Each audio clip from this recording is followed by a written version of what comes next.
بسم الله الرحمن الرحيم. مشاهدينا الأعزاء أيها الحفل الكريم، السلام عليكم ورحمة الله تعالى وبركاته، وأسعد الله صباحكم بكل خير. نحييكم من هنا من أرضية ميدان الشحانية لسباقات الهجن العربية الأصيلة، حيث نتواصل مع تواصل أيام هذا السباق المحلي الرابع، هذا السباق المحلي الحافل بالمنافسات والندية والإثارة. اليوم هو يوم الجمعة المبارك 25 من أكتوبر لعام 2019، الموافق ل26 من شهر صفر لعام 1441 للهجرة. برنامجنا الصباحي لهذا اليوم هو عبارة عن 15 شوط جوائز نقدية قيمة من المركز الأول وحتى المركز العاشر.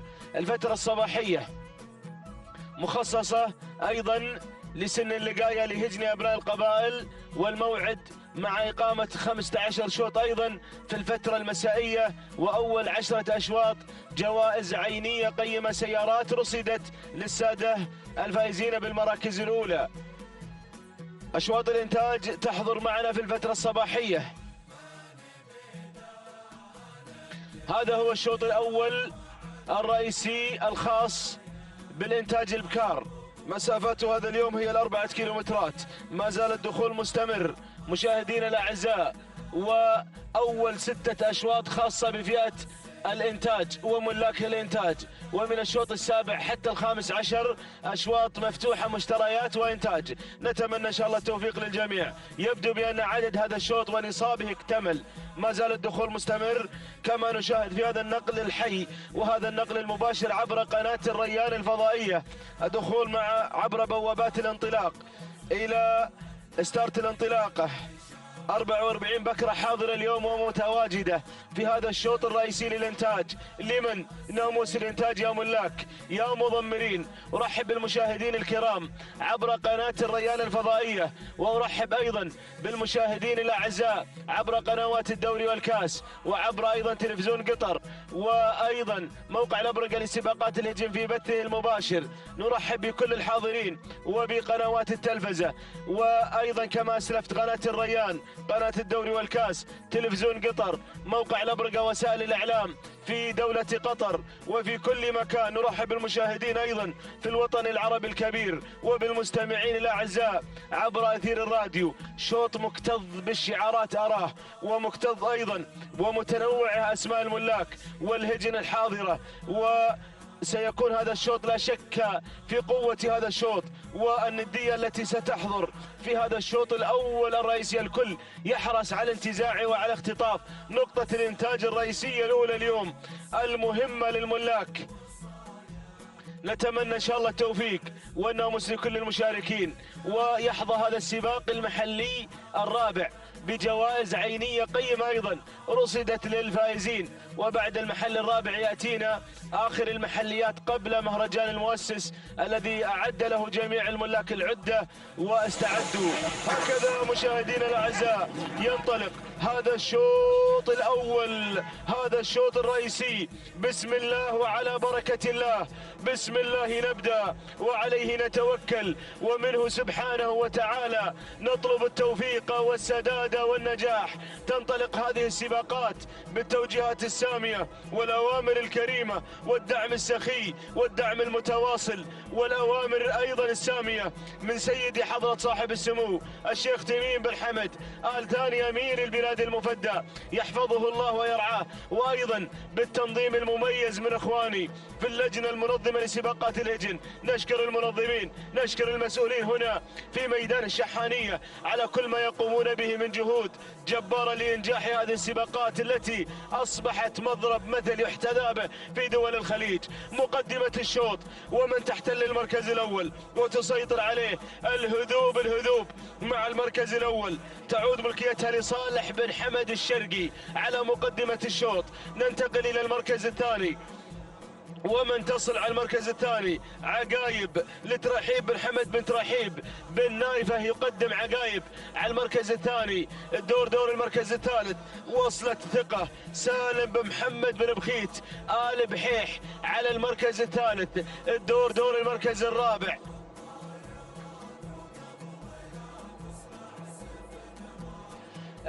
الرابع تتقدم فيه الشامخة عبد الله بن راشد بن سيف الجفال النعيمي. ننتقل الى المركز السادس يا ابو حمد اشكرك.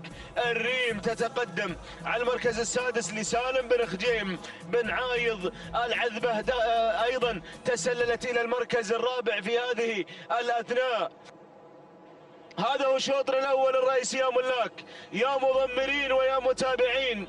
لمن ناموس الشوط الرئيسي الانتاج اللي ناموسه غير والفوز فيه غير واختطافه غير، يرفع معنوية الملاك المنتجين المضمرين. الله يا سلام يا سلام. اشواط الانتاج ميدان التحدي بتنوع اشواطه، انتاج ومشتريات، اشواط مفتوحه وانتاج وعمانيات وغيرها من الاشواط المخصصه. الله يا سلام.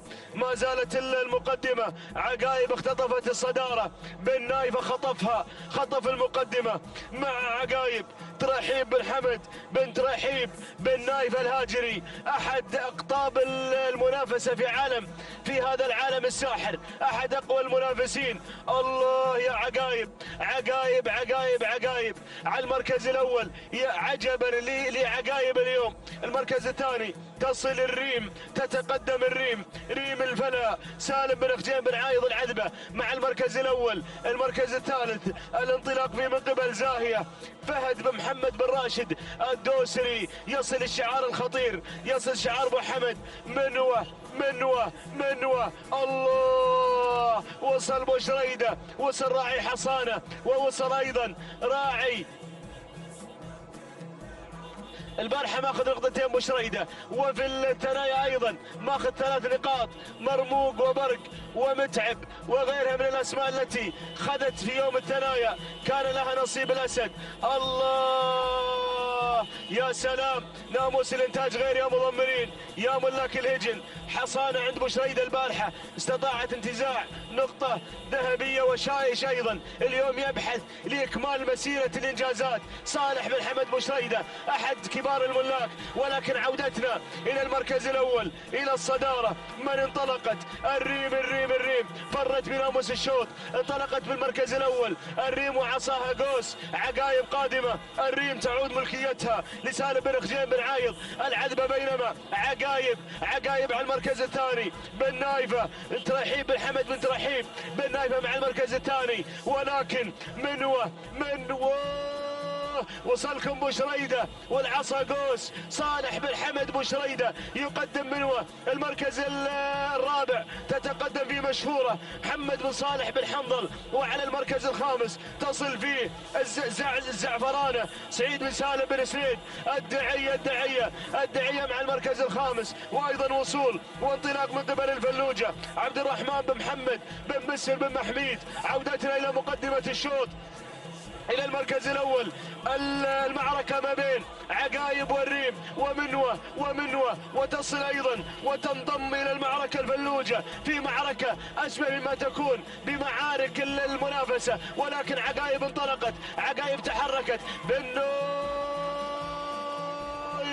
نصف الكيلو متر الاخير، 500 متر اخيره بس عن ناموس الانتاج. بن نايفه عقايب مع المركز الاول مع ال 400 متر الاخيره، ولكن الريم سالم بن خجيم بن عايض العذبه، وايضا يصل بن محميد تصل الفلوجه، ولكن عقايب وايضا مشهوره محمد بن صالح بن حنظل، ولكن عقايب اللحظات الاخيره. عقايب شوط الانتاج مع بن نايفه. الله يا سلام، تهانينا تهانينا والناموس لمالك عقايب، لترحيب بن حمد بن ترحيب بن نايفة. مرحبا يا عقايب، مرحبا يا عقايب، رحب يا خط النهاية بهذا الناموس المستحق. تهانينا والناموس لمالك عقايب، ترحيب بن حمد بن ترحيب بن نايفة على اختطاف وانتزاع شوط الانتاج الرئيسي. تهانينا والناموس. المركز الثاني، المركز الثاني مشهورة محمد بن صالح بن حنظل الطلاب. المركز الثالث، المركز الثالث وصلت فيه الريم لسالم بن خجيم بن عايض العذبة. المركز الرابع، المركز الرابع وصلت فيه الفلوجة عبد الرحمن، الفلوجة عبد الرحمن بن محمد بن مسر بن محميد. المركز الخامس، المركز الخامس وصلت فيه مزون جابر بن محمد الدعية. إذن تهانينا والناموس لكل الفائزين في هذا الصباح وفي الشوط الأول الذي شهد قوة وإثارة وندية، ولكن بالنايفة ملك الإنتاج دائما.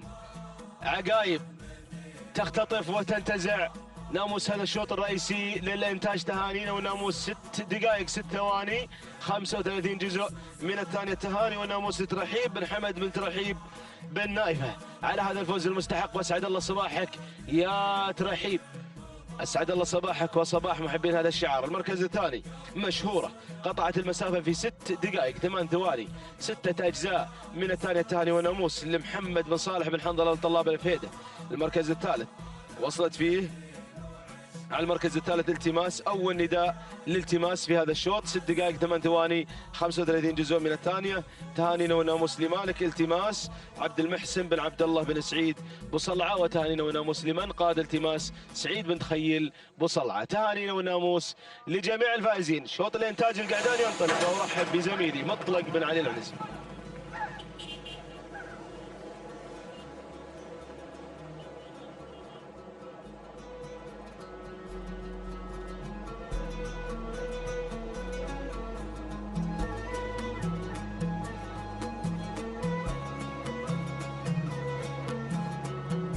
بسم الله الرحمن الرحيم.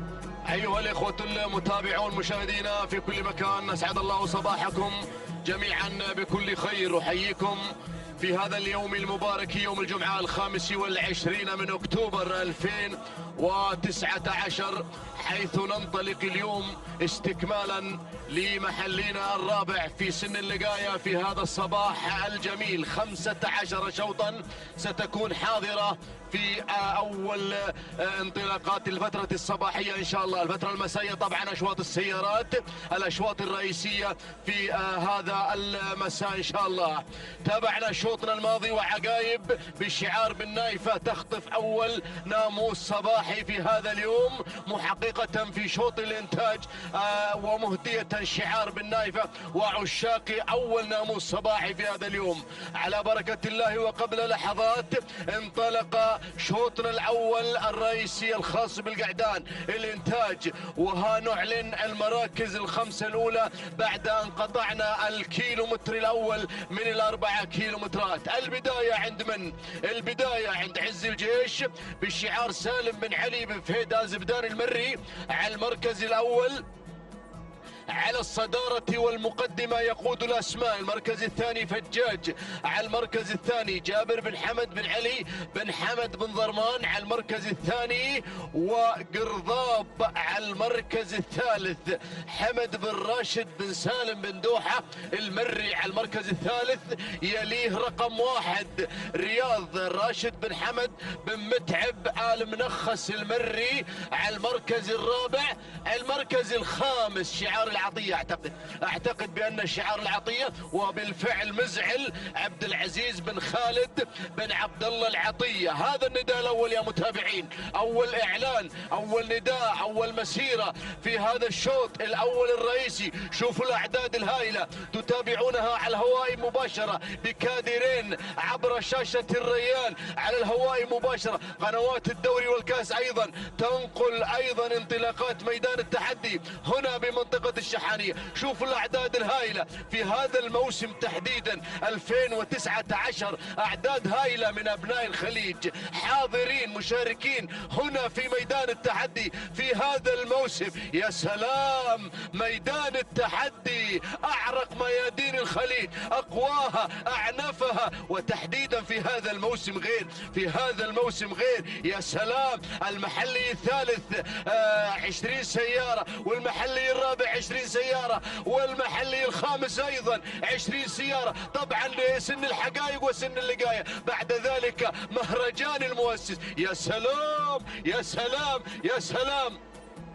نعود إلى المركز الأول مع مجريات شوطنا في هذا المسار، مع مجريات الشوط. فجاج غير ماركة فجاج، سلالة فجاج، فجاج بن ضرمان على المركز الأول، يقود الأسماء فجاج جابر بن حمد بن علي بن حمد بن ضرمان، ويتدخل من العمق أول نداء مهيض. يا سلام، مهيض مهيض مهيض مهيض. يا سلام، يذكرني بابن خزينة دائما. مهيض على المركز الأول يغير إلى مقدمة الشوط. يا أهل القعدان، خلاكم مهيض في مكان كلكم وترغبون. يا سلام يا سلام يا مهيض، مهيض بن خزينة. الله، يقوده الداب، الداب يقود هذا الاسم، أحد أخطر الشباب وأعنفهم في عالم التضمير. هنا على المركز الأول مهيض فهد بن محمد بن راشد الدوسري. المركز الثاني، المركز الثاني عز الجيش سالم بن علي بن فهيد الزبدان المري. المركز الثالث، المركز الثالث هنا البرق حمد بن سالم بن علي بن جهويل. شوفوا الشعار المميز 2022. يا سلام يا لهذا الحدث الكبير. يا سلام يا سلام، الرياض خطير، رياض راشد بن حمد بن متعب المنخس المري، ويتدخل ايضا وينطلق شعار بوثلاب. يصل في هذا الموقف شعار بوثلاب مع هزام راشد بن ثلاب بن جليميد الهاجري. خطير هذا القعود خطير، والعطية قادم، والناموس حاير حاير يا اخواني، حاير. شوط رئيسي، ناموس غير، شوط الانتاج وشوط رئيسي. يا سلام، لمن الناموس. يلا يا ابو ثلاب، يلا يلا حرك هزام يا ابو ثلاب، يا ابو ثلاب، يا ابو ثلاب. يا سلام، هزام على المركز الثاني، والرياض على المركز الاول. رياض رياض رياض رياض رياض. يلا يا ثلاب، يلا يا ثلاب، لك الرياض. ينطلق راشد بن حمد بن متعب المنخس المري. قلت لكم هذا خطير، هذا خطير. يا سلام، اللحظات الأخيرة، لا زال الأمل مع أبو ثلاب. اللحظات الأخيرة، حرك الحديدة شوي. يا سلام، اللحظات الأخيرة، المنخس بو ثلاب، المنخس بو ثلاب. اللحظات الأخيرة، المنخس راح بالناموس، المنخس مع رياض. بالفعل رياض راشد بن حمد بن متعب المنخس المري. قلت لكم خطير عند لوحة اثنين هناك، قلت لكم خطير هذا الاسم، رياض لراشد بن حمد بن متعب المنخس المري. المركز الثاني، المركز الثاني هذا اللي ما قصر هزام لراشد بن ثلاب بن جريميد الهاجري. تهنئة لابو ثلاب على هذا الفوز المميز المستحق. المركز الثالث، المركز الثالث الذيب لسالم بن حفيظ بن سالم آل نابت المري. المركز الرابع، المركز الرابع مهيض فهد بن محمد بن راشد الدوسري. المركز الخامس، المركز الخامس يصل مزعل لعبد العزيز بن خالد بن عبد الله العطية.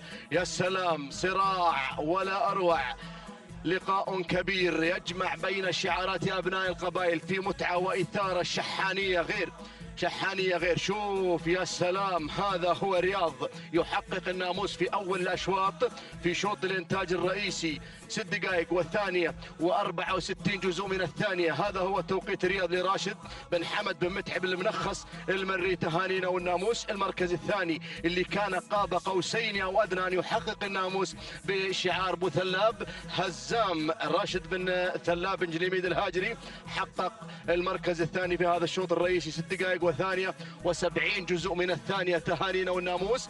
المركز الثالث، وين المركز الثالث؟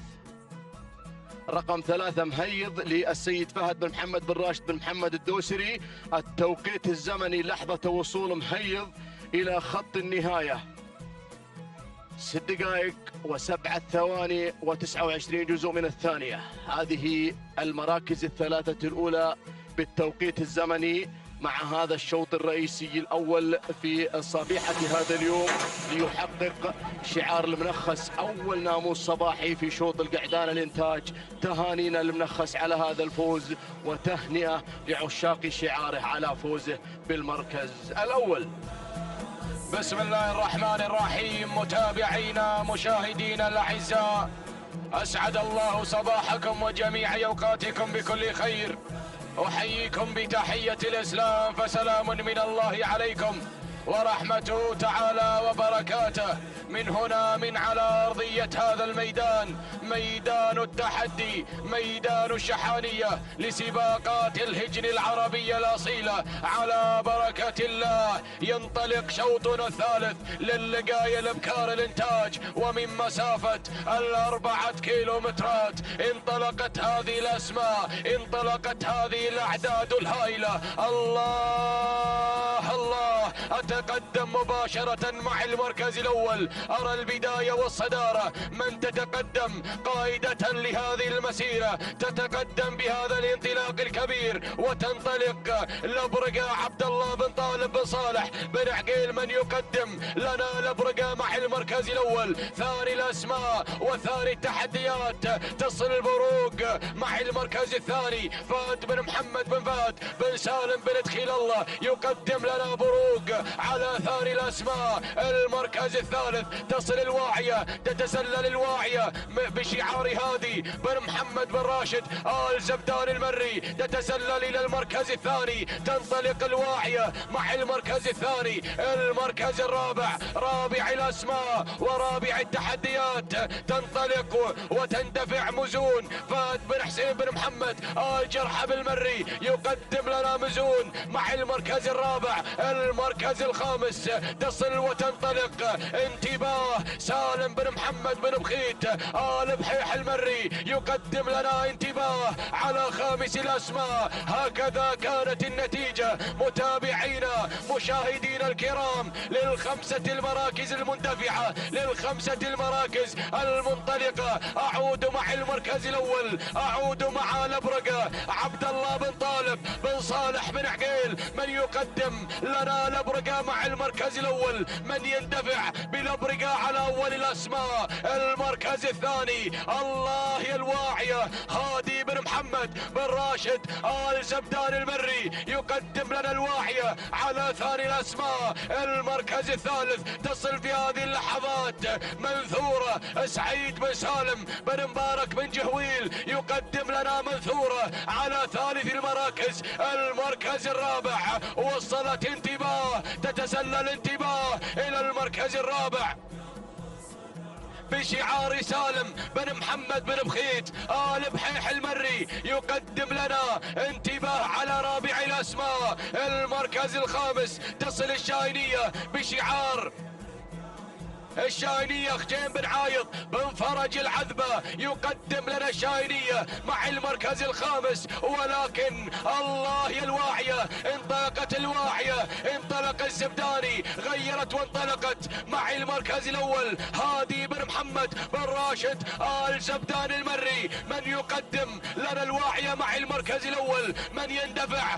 بالواعية على أول الأسماء. ولكن منثورة منثورة منثورة مع المركز الثاني بشعار بن جهويل سعيد بن سالم بن مبارك بن جهويل المري يقدم لنا منثورة. الله يا منثورة. وايضا شعار العذبة يتسلل الى المركز الثالث مع الشاهينية خجين بن عايض بن فرج العذبة والقادمة. وصلت ثقة ثقة ثقة ثقة مع المركز الرابع سالم بن فرج بن عايض العذبة يقدم لنا ثقة على رابع الأسماء. الأسماء وشعار بن نايفة مع المركز الخامس، ولكن منثورة مع المركز الأول مع أول الأسماء غيرت وانطلقت مع الصدارة، ولكن الواعية وثقة، ويصل شعار الدعية، يتقدم شعار الدعية مع شقرة الكيلومتر الأخير، الكيلو الخطير، الكيلو المثير، كيلو ما بين العمالقة، كيلو ما بين المضمرين، كيلو ما بين هذه الأسماء الكبيرة، ولكن شقرة غيرت وانطلقت مع المركز الأول. حمد بن علي بن سالم بن سريد الدعية غير وانطلق مع الصدارة، ولكن الواعية بشعار الزبداني هادي يا هادي لا هدوء بعد اليوم. الله يا الواعية، وايضا يصل شعار بن خجيم العذبة، ولكن اعود مع شقرة، اعود مع الدعية اي دعية مع المركز الاول مع البداية مع شقرة بشعار حمد بن علي بن سالم بن سريد الدعية. الواعية مع المركز الثاني هادي بن محمد بن راشد آل زبدان المري، ولكن الشوط شوط شقرة. سلامي عليك يا الدعية، سلامي عليك يا سريد، الله يا شقرة. ولكن الواعية وصلت الأسماء، وصلت الشعارات، تصل في هذه اللحظات. أحسيلة مع المركز الثالث، ولكن شقرة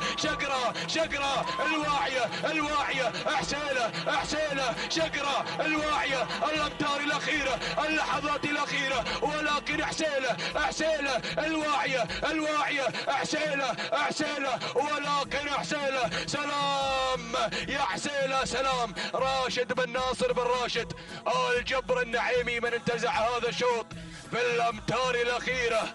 تهانينا والناموس المركز الثاني شعار الزبداني هادي بن محمد بن راشد آل زبدان المري مع الواعي المركز الثالث.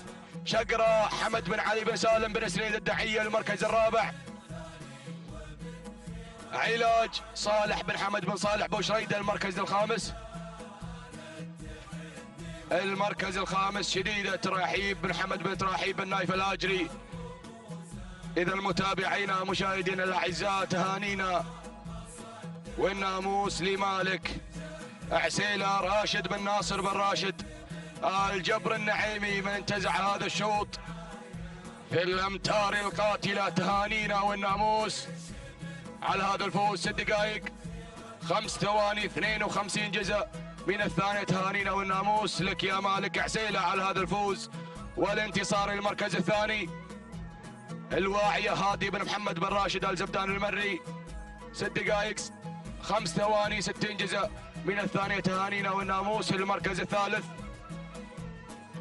شقرة بشعار حمد بن علي بن سالم بن سريد الدعية. 6 دقائق 6 ثواني 5 أجزاء من الثانية. تهانينا والناموس للجميع.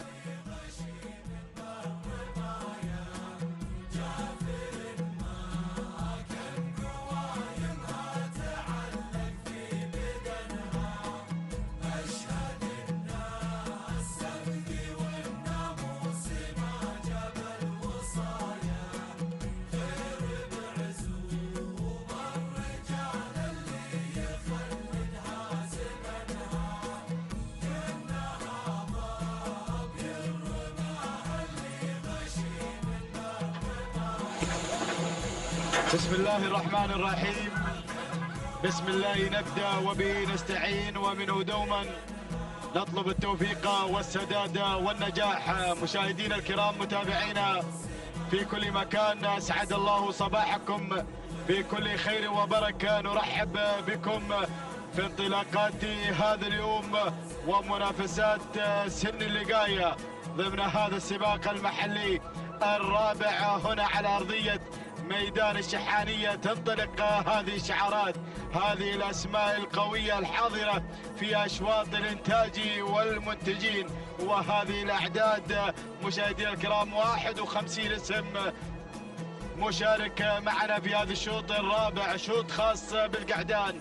نبدأ المسيرة، نتابع أول المراكز مع صوغان محمد بن حمد بن صالح الشرقي هنا على الصدارة على البداية، بينما أتابع ثاني الأسماء يصل العابر هادي بن محمد بن راشد الزبداني يتقدم مع ثاني المراكز، بينما أتابع من الجانب الآخر هناك من يصل مشاهدينا الكرام، يصل جسار محمد بن خميس بن عويض المريخي يتقدم مع ثالث المراكز، بينما رابع الأسماء وصول من سياف حمد بن سالم بن علي بن جهويل ينضم في هذه اللحظات هناك مع سياف. ومن الجانب الآخر أتابع هناك شجاع لحمد بن علي بن هادي بن حفار يتقدم مع خامس الأسماء. هذه الأسماء مشاهدينا الكرام لمراكزنا الخمس الأولى المنطلقة في هذا الشوط،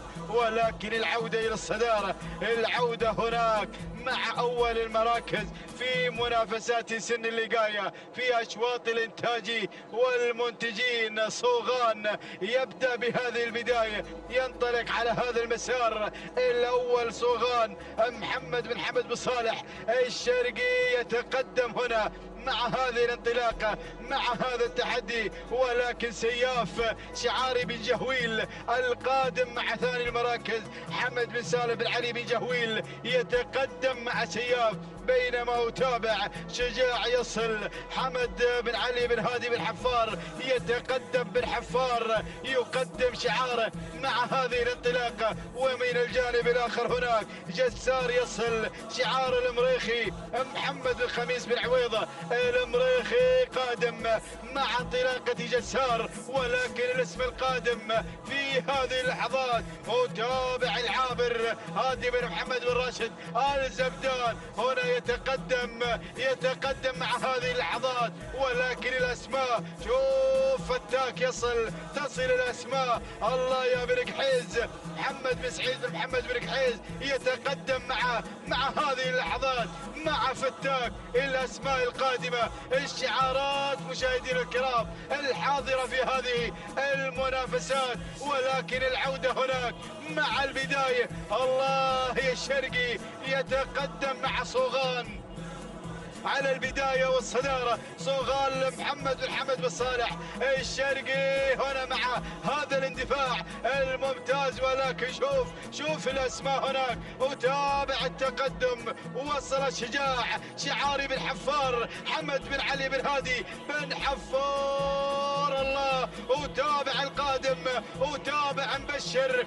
مبارك بن راشد بن ثلاب الهاجري يصل برجل يمين في هذه اللحظات. والأسماء القادمة أتابع مهيض حمد بن سالم بن مبارك بن جهويل. وهناك الأسماء القادمة مشاهدينا الكرام، أتابع عشكر محمد بن طالب بن عقيل قادم في هذه اللحظات، ولكن أعود بدأنا بالاقتراب 1200 ما تبقى عن خط النهاية، ما تبقى عن الناموس. الله مبشر هنا على الصدارة مبارك بن راشد بن ثلاب برجل يمين الهاجري يتقدم مع مبشر على البداية والصدارة، ولكن أتابع مهيض. وصل مهيض حمد بن سالم بن مبارك بن جهويل القادم مع ثاني المراكز ووصول في هذه اللحظات. وصل الحصان عبد الله بن خالد بن ناصر الحميدي قادم في هذه اللحظات. وأتابع هناك أيضا وصول الشبل عبيد بن راشد بن سالم آل سنيد يصل مع انطلاقة مبشر، ولكن أعود مع الصدارة، أعود مع مبشر مبارك بن راشد بن ثلاب الهاجري. الله على هذا الأداء والانطلاق مع مبشر بالناموس، مبشر بالانتصار. ولكن شوف الخطر القادم، وصول من مهيض شعاري بن جهويل مع مهيض حمد بن سالم بن مبارك بن جهويل يغير مع اللحظات، يغير مع هذه اللحظات. الله غير وانطلق، ولكن يتابع الحصان الحميدي واصل عبد الله بن خالد بن ناصر الحميدي، ولكن الامور مع مهيض مع الناموس مع الانتصار. حمد بن سالم بن مبارك بن جهويل مع اللحظات الأخيرة يخطف ناموسي هذا الشوط مع مهيض وانفراد على الصدارة. تهانينا والناموس لحمد بن سالم بن مبارك بن جهويل على حصول مهيض على المركز الأول، وناموس أيضا مستحق مع هذه اللحظات.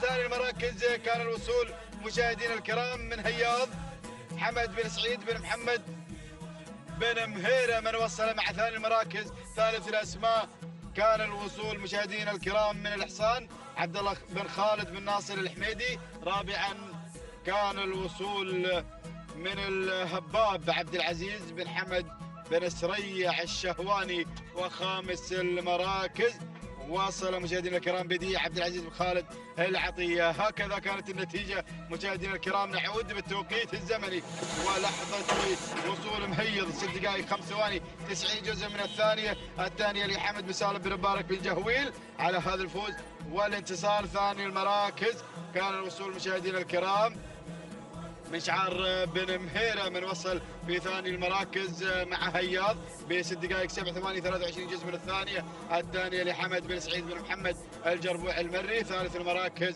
وصل الإحصان ب6 دقائق 7 ثواني 62 جزء من الثانية لعبد الله بن خالد بن ناصر الحميدي. تهانينا والناموس للجميع. بسم الله الرحمن الرحيم. أيها الحفل الكريم مشاهدينا مستمعينا الأفاضل، أسعد الله صباحكم بكل خير وبركة. أرحب بكم أجمل الترحيب بهذه الانطلاقات المتواصلة، انطلاقة الشوط الخامس لفئة اللقاية الابكار.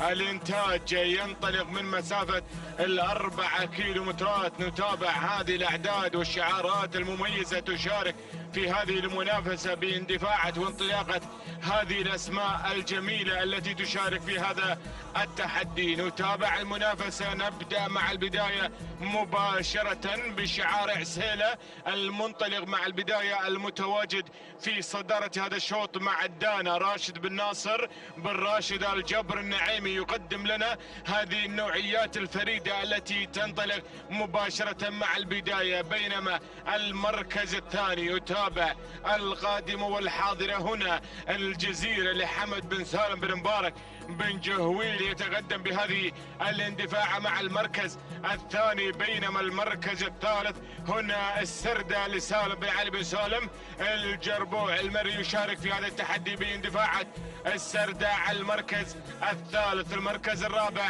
نتابع القادمة والمتواجدة في هذا التحدي باندفاعة وانطلاقة هذه الشعارات. تتواجد بيضة التلقاع هنا باندفاعة عبد الله بن سعيد بن علي المحشادي.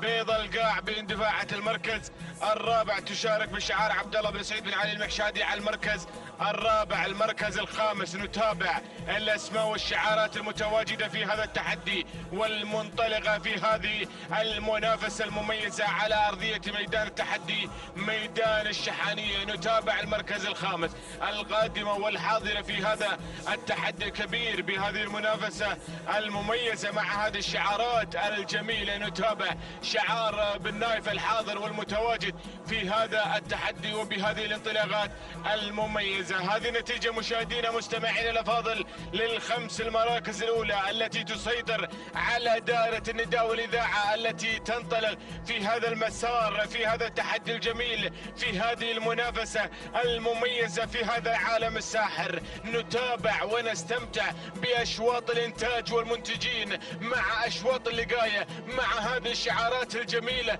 التي تتواجد في موقع واحد من أجل التحدي والمنافسة، ولكن القيادة والريادة مع شعار بن جبر الذي ينطلق مع المركز الأول. الدانا على الصدارة ما زالت في القيادة ما زالت في الريادة. راشد بن ناصر الجبر النعيمي ينطلق مع البداية باندفاعة الدانا. بينما هنا شعار بن نايفة الشعار التاريخي وشعار بن ترحيب غادمين في هذا التحدي حاضرين في هذه المنافسة المميزة. نتابع التحدي ونتابع هذا الانطلاق الجميل باندفاع باندفاعات كيف لعبد الله بن عبد الهادي بن محمد بن مبارك بن نايف الهاجي على المركز الثاني. المركز الثالث القادمة هنا والعنود لترحيب بن حمد بن ترحيب بن نايف الهاجي على المركز الثالث. المركز الرابع شعار بن جهويل يتواجد في هذا المسار مع انطلاقة وتحديات هذا الشعار الجميل الذي يشارك باحثا عن نقطة ثانية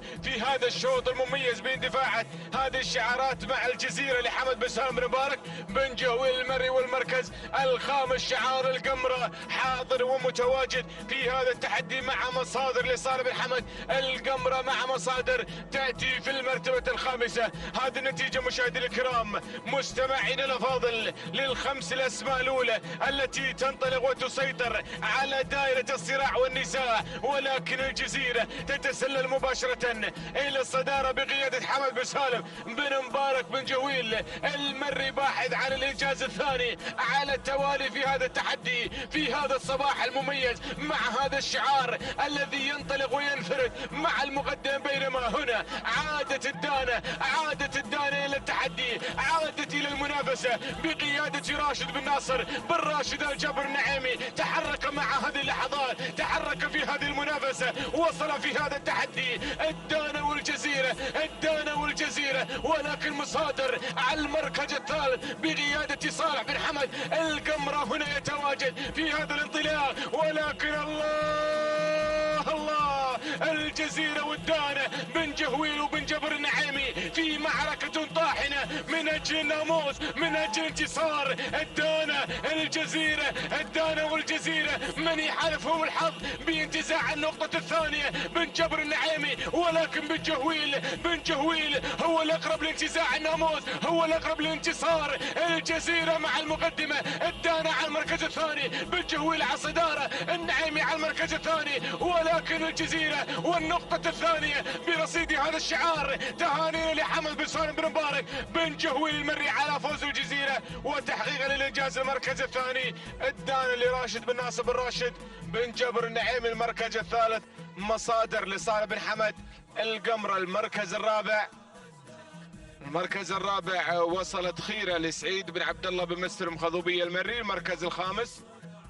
المركز الخامس هواي لسان بن محمد بن بخيت البحيح المري. هكذا مشاهدينا مستمعينا الأفاضل تابعتم معنا المنافسة والتحدي باندفاعات هذه الشعارات الجميلة التي وصلت في هذا التحدي وجاءت من أجل الظفر بالنواميس. الجزيرة بالشعار بن جهويل تنتزع وتحقق الإنجاز. 6 دقائق 3 ثواني 89 جزءا من الثانية. تناموس لحمد بن سالم بن مبارك بن جهويل المري على هذا الانتصار والنقطة الثانية على التوالي. بينما المركز الثاني الدانة 6 دقائق 4 ثواني 65 جزء من الثانية. تناموس لراشد بن ناصر بن راشد الجبر النعيمي على فوز الدانة في المركز الثاني. المركز الثالث جاءت مصادر في المركز الثالث.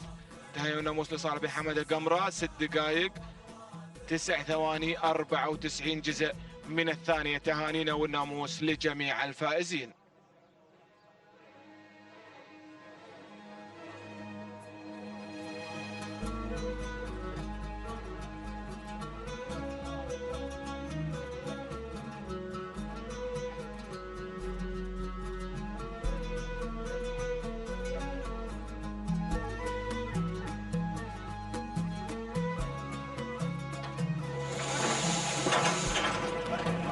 بسم الله الرحمن الرحيم، بسم الله نبدأ وعليه نتوكل، ومنه دائما وأبدا نطلب السداد والتوفيق يا رب العالمين. انطلاقة موفقة لشوط جديد وتحديات جديدة مع انطلاقة الشوط السادس بتعداد أشواط ومنافسات وتحديات هذه الفترة الصباحية المخصصة لسن اللقاية وهذا الملتقى الأخوي الجميل لشعارات أبناء القبائل مع تحديات ومنافسات ال4 كيلومترات. لنتابع معكم هذه الشعارات الحاضرة المزينة بألوانها الزاهية لأرضية ميدان التحدي، مع أيضا تزايد الأعداد لأعداد المشاركين الحاضرين على أرضية هذا الميدان مع سباقنا المحلي الرابع من المرحلة الأولى، فإن دل ذلك دل على نجاح هذه السباقات المحلية وعلى حب أبناء هذا الوطن لهذه الرياضة وأبناء الخليج والوطن العربي مع منافسات وتحديات هذه الرياضة. لنبدأ مع مسيرة ومقدمة هذا الشوط، نتابع شعار بن عمارة الحاضر والمقدم لنا الإثارة مع المركز الأول، ومع شهيل عبد المحسن بن طالب الجربوع المري المركز الثاني. يحضر شعار البطين راعي العمالة والعمال، يقدم لنا أيضا العمال بانطلاقاته وتحدياته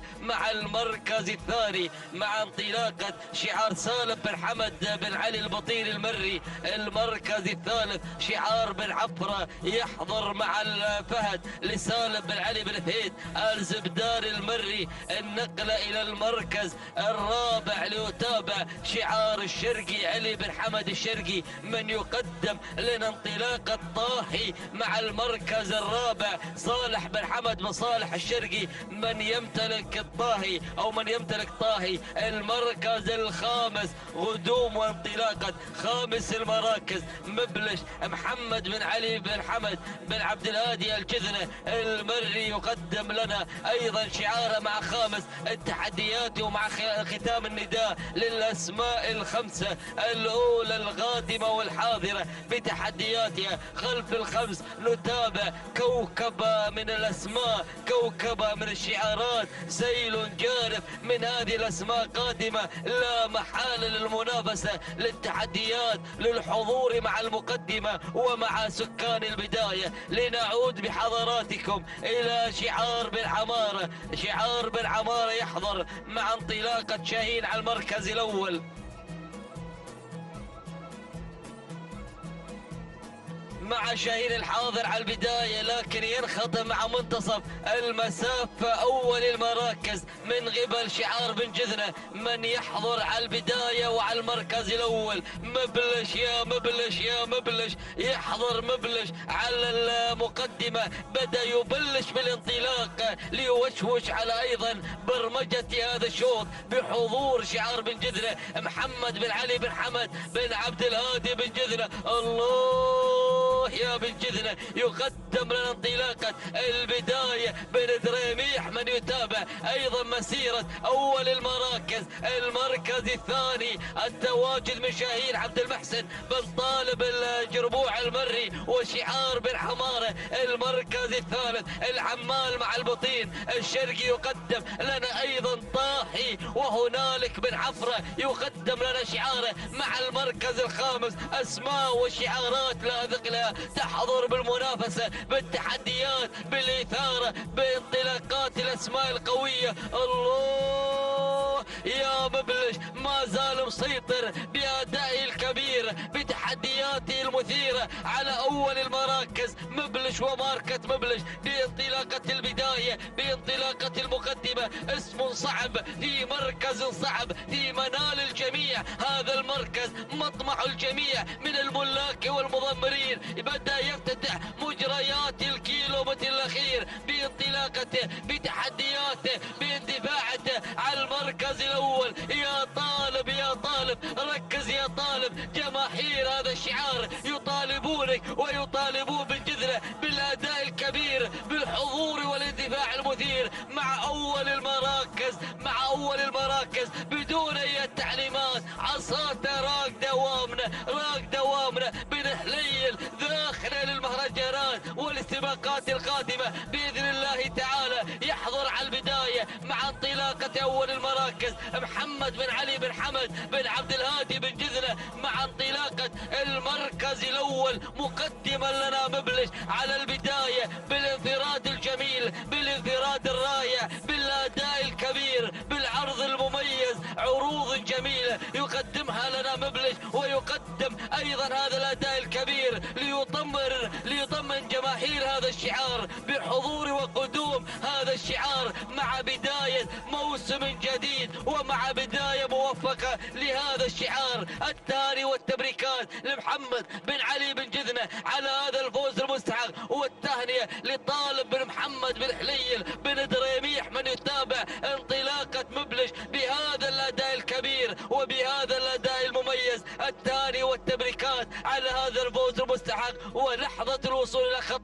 البداية معلن الفوز والناموس وبدون أي تعليمات. التهاني والتبريكات لابن جدنة على هذا الفوز المستحق. المركز الثاني كان الوصول من قبل شهيل عبد المحسن بن طالب بن عمار. المركز الثالث وصل مشاهدينا الكرام نجد محمد بن حمد بن ناصر الحفيظ المري. المركز الرابع كان الوصول من قبل الكوت محمد بن خالد بن عبد الله العطية. خامسا وصل مشاهدينا الكرام المجد لعلي بن عبد الهادي بن حفار المري. مشاهدينا الكرام متابعينا الاعزاء، نذهب الى التوقيت الزمني ولحظة الوصول لمبلغ 6 دقائق 3 ثواني.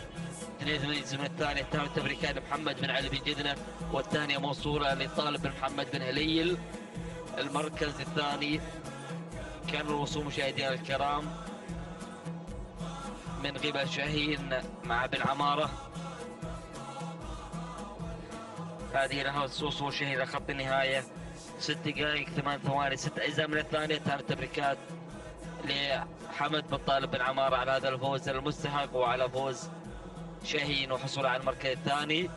المركز الثالث كان الوصول من قبل ثالث المراكز حامل الرقم 49 النجد 6 دقائق 10 ثواني 10 أجزاء من الثانية. ثاني التبريكات نزف محمد بن حمد بن ناصر الحفيظ المري.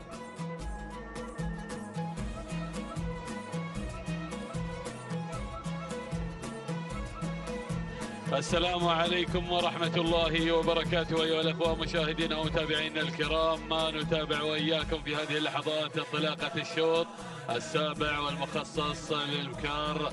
اللقاية والمسافة هي 4 كيلومترات. يعتبر هذا الشوط الأول بعد أشواط الإنتاج. نتابع وإياكم هذه الانطلاقة والاندفاع مع مقدمة هذا الشوط والمركز الأول. نتابع الجذابة مع أول الأشواط العامة. نتابع في هذه اللحظات لحمد بن عبد الهادي بن جهمان هنا في مقدمة الشوط، وشعار السيل متواجد هنا في المركز الأول وفي مقدمة الشوط. نتابع في المركز الأول بهذا الانطلاق، بينما النقلة على المركز الثاني. المركز الثاني نتابع شعار بن عميران قادم في هذه اللحظات ومندفع مع المركز الثاني. هناك نتابع في هذه اللحظات اللي هي أيضا هناك اللي على المركز استشارة لعلي بن عميران بن بجاش الفهيدة على المركز الثاني. المركز الثالث نتابع صاحبة المركز الثالث حرية لوليد بن محمد بن إبراهيم السيد مع حرية اللي على المركز الثالث. المركز الرابع نتابع هنا الفائزة لخالد بن صالح بن راشد النابت المري مع المركز الرابع. والمركز الخامس نتابع هناك اللي هي قناعة لصالح بن حمد القمرة، بينما اللي تسللت من الجانب الأيمن في هذه اللحظات من تندفع هناك مع الجانب الأيمن اللي هي نتابع هناك التسلل مع انطلاقة القادمة هناك اللي هي أيضا الشلفة لمحمد بن طالب محمد بن عقيل النابت من بدأت تتسلل إلى المركز الثالث مندفعة حاملة الرقم 62. الله يا هذا الشوط وهذه الأعداد وانطلاقة، ولكن بنعود إلى مقدمة الشوط وإلى الصدارة دائما وأبدا. هناك الجذابة على المركز الأول على المقدمة والصدارة. يا سلام يا الجذابة مع حمد بن عبد الهادي بن جابر بن حسين البريدي بن جهمان أيضا هنا قادم بكل قوة بأداء وتميز مع الجذابة اللي بالمركز الأول اللي منطلقة ومندفعة مع المقدمة دائما وأبدا هنا. بينما المركز الثاني نتابع صاحبة المركز الثاني اللي هي الشلفة لمحمد بن طالب بن محمد بن عقيل النابت على المركز الثاني. المركز الثالث استشارة على المركز الثالث هنا لعلي بن عميران بن بجاش الفهيدة المري. وركز يا فهد يا ابن عميران هنا مع المركز الثالث ومع استشارة القادمة. بينما المركز الرابع نتابع هنا في هذه اللحظات اللي حرية لوليد بن محمد بن إبراهيم السيد مع المركز الرابع. المركز الخامس نتابع هناك القدوم في هذه اللحظات من شعار القمرة قادم هناك مع الأداء ومع قناعة صالح بن حمد القمرة. يا سلام يا هذا الشوط، يا سلام مع أقبالنا على بوابة الكيلو المتر الأخير. ونتابع، ولكن شاهد اللي قادمه، شاهد اللي قادمه رعود لسالم بن جابر بن جبران. سالم بن جابر بن جبران قادم مع بوابة الكيلومتر الأخير مع المركز الثاني. يا سلام يا رعود على المركز الثاني وتشكل الخطر الأكبر، بينما هناك أيضا الشلفة لبن عقيل على المركز الثالث وقناعة بن القمرة واستشارة بن عميران. ولكن نعود إلى المقدمة، نعود إلى المقدمة. هناك يا سلام الله يا الجذابة، الجذابة مع حمد بن عبد الهادي بن جهمان مع المركز الأول، ولكن رعود قادمة، رعود قادمة على المركز الثاني. الجذابة ورعود، الجذابة ورعود. الله 600 متر الأخيرة، 600 متر الخطيرة. الجذابة رعود، رعود والجذابة. يا سلام يا سلام يا رعود، رعود رعود غيرت على المقدمة، غيرت على الصدارة، غيرت على المقدمة مع سالم بن جابر بن جبران. الله يا بن جبران مع هذا الأداء والتميز، وأيضا المقدمة نتابع رعود، رعود رعود رعود هنا في المقدمة مع مالكها سالم بن جابر بن جبران.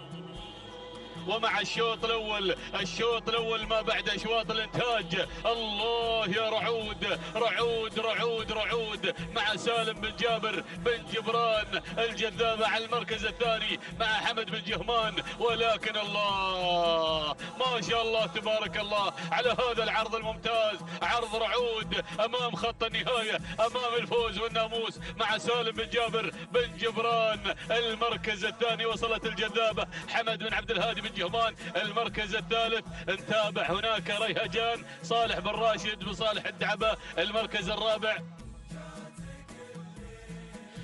المركز الرابع وصلتنا غي لمحمد بن حمد بن خليفة العطية. المركز الخامس، المركز الخامس وصلتنا هنا اللي هي الشلفة لمحمد بن طالب بن محمد بن عقيل النابت. يا سلام يا هذا الشوط. هنا ايضا رعود وتوقيت رعود 6 دقائق ثانيتين و98 جزء من الثانية. تهانينا لسالم بن جابر بن جبران على انتزاع الشوط الاول. هذا الشوط ايضا شوطنا السابع هو يعتبر الشوط الاول للقاية. نتابع في هذه اللحظات وصولها والتهاني لسالم بن جابر بن جبران ولانجاله الكرام. بينما المركز الثاني وصلت الجذابة توقيتها 6 دقائق 5 ثواني 47 جزء من الثانية. تهانينا لحمد بن عبد الهادي بن جهمان البريدي. بينما المركز الثالث وصلتنا على المركز الثالث ريهجان الدعبة. هنا نتابعها ايضا اللي ايضا قاطع المسافه ب 6 دقائق 8 ثواني 82 جزء من الثانيه. تهانينا لصالح بن راشد بن صالح الدعبة المري.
بسم الله الرحمن الرحيم. مشاهدينا ومتابعينا الكرام، على بركة الله تعلن انطلاقة ثامن الأشواط في هذا اليوم الخاصة لسن اللقاية ضمن تحديات السباق المحلي الرابع، حيث نتابع انطلاقات سن اللقاية من مسافة 4 كيلومترات. ينطلق هذا الشوط مشاهدينا الأعزاء حامل الأسماء والشعارات المميزة، 49 مشارك في هذا الشوط.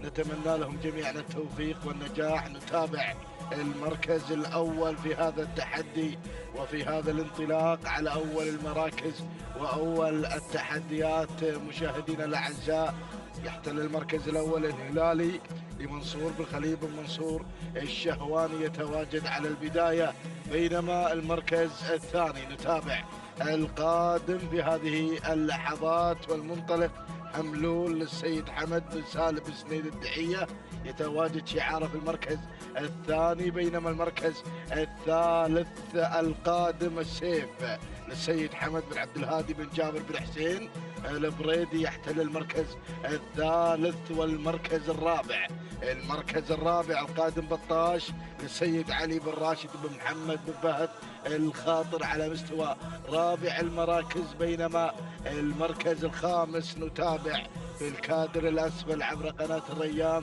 القادم والمنطلق في هذا التحدي الجميل والرائع. مشاهدينا الأعزاء، الوصول والانطلاق من قبل نواف للسيد راشد بن عبد الله بن علي بن حمد الفهيدة المري.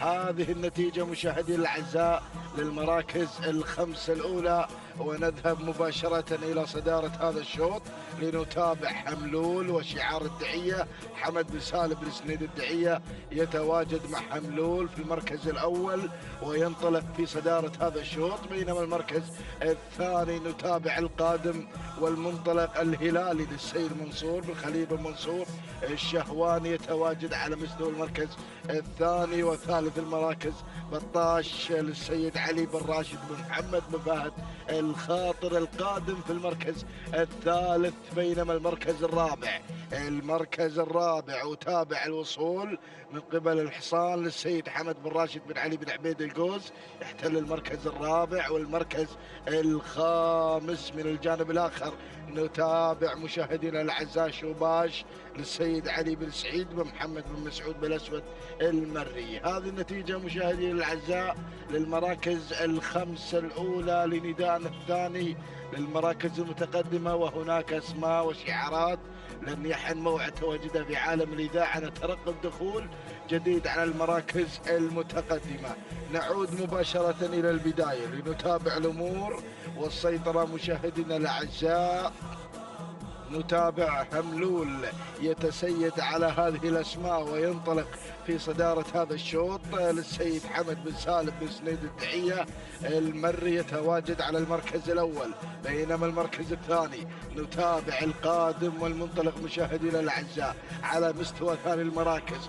وتابع الهجوم المكثف من قبل هذا الشعار الكبير يتواجد مشاهدينا الأعزاء. هذا هو شعار راشد بن مبارك بن زايد الخيارين يتواجد مع شاهين على المركز الثاني، بينما المركز الثالث نتابع مشاهدينا الأعزاء الأسماء القادمة والشعارات القادمة مشاهدينا الأعزاء من خلال تقدم هذه الأسماء المميزة. نتابع القادم في هذه اللحظة معزم يصل لأول إذاعة في هذا الشوط للسيد حمد بن علي بن عايض بن حمد الفهيدة المري على مستوى ثالث المراكز.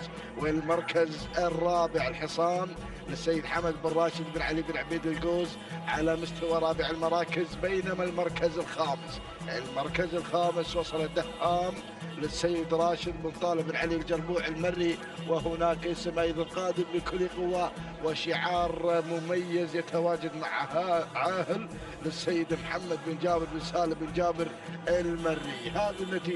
هذه النتيجة مشاهدينا الأعزاء مع أجواء الكيلو المتر الأخير. أتابع الشعارات، أتابع الأسماء القادمة، ولكن نذهب إلى ركب الصدارة. الله يا المقدمة، هملول على البداية أو هملول السيد حمد بن سالم بن سنيد الدحية شعار بمهيلة، ولكن أتابع الانطلاقة من قبل عاهل لمحمد بن جابر بن سالم بن جابر المري شعار بمهيلة ينطلق مشاهدينا الأعزاء على الصدارة، ولكن أتابع القادم مشاهدينا الأعزاء. وصل شعار المسند ليقدم يقدم لنا صابر ناصر بن عبد الله بن احمد المسند، وراشد بن بطي زعبي في المتابعه والتضمير، ولكن شعار بن مهيره على الصداره. الله يا بن مهيره، مع انطلاقه عاهل محمد بن جابر بن سالم بن جابر المري يقدم عاهل على الصداره،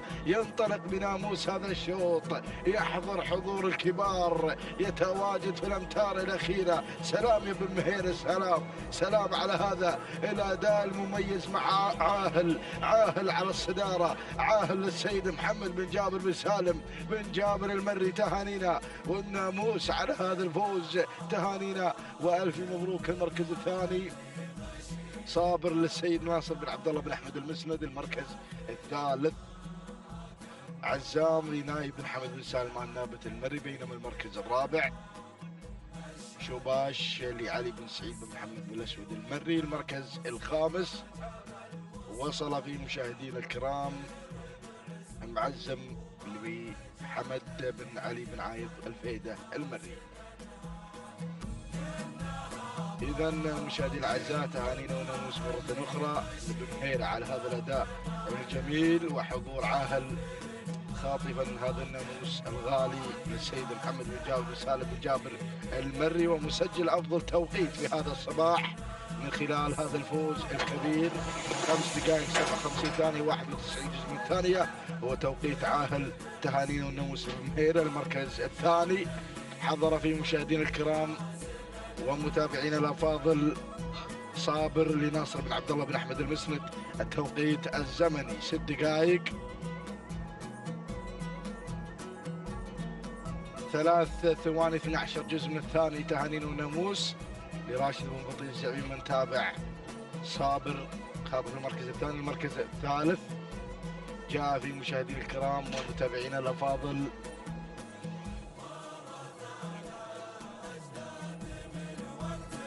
المركز الثالث حل فيها السيف لحمد بن عبد الهادي بن جابر بن حسين البريدي. توقيت الزمن 6 دقائق 3 ثواني 73 جزء من الثانية. تهانينا وناموس لجميع الفائزين.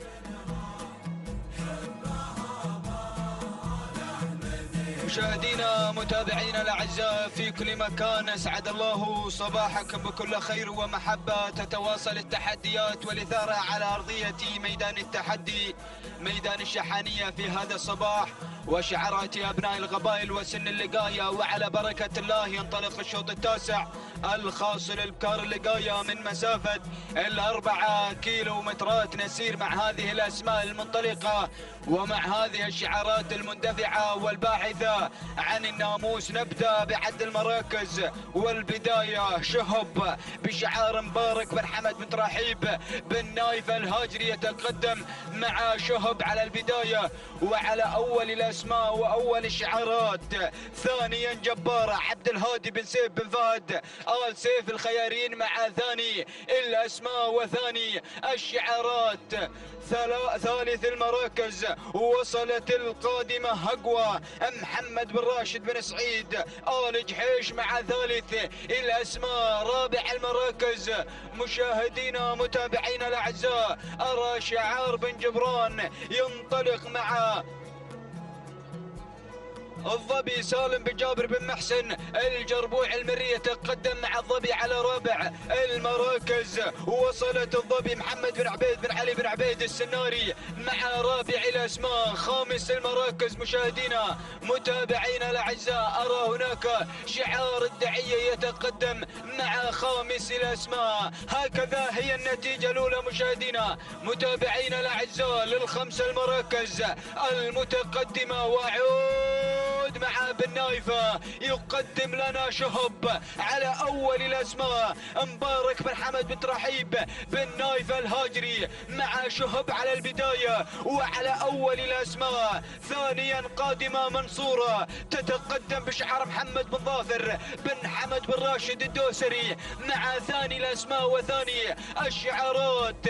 ثالث الأسماء قادمة ومنطلق الظبي محمد بن عبيد السناري يتقدم مع ثالث الأسماء. رابعا الاسم القادم هقوى محمد بن راشد بن سعيد بن قربان آل جحيش مع رابع الأسماء ورابع الشعارات.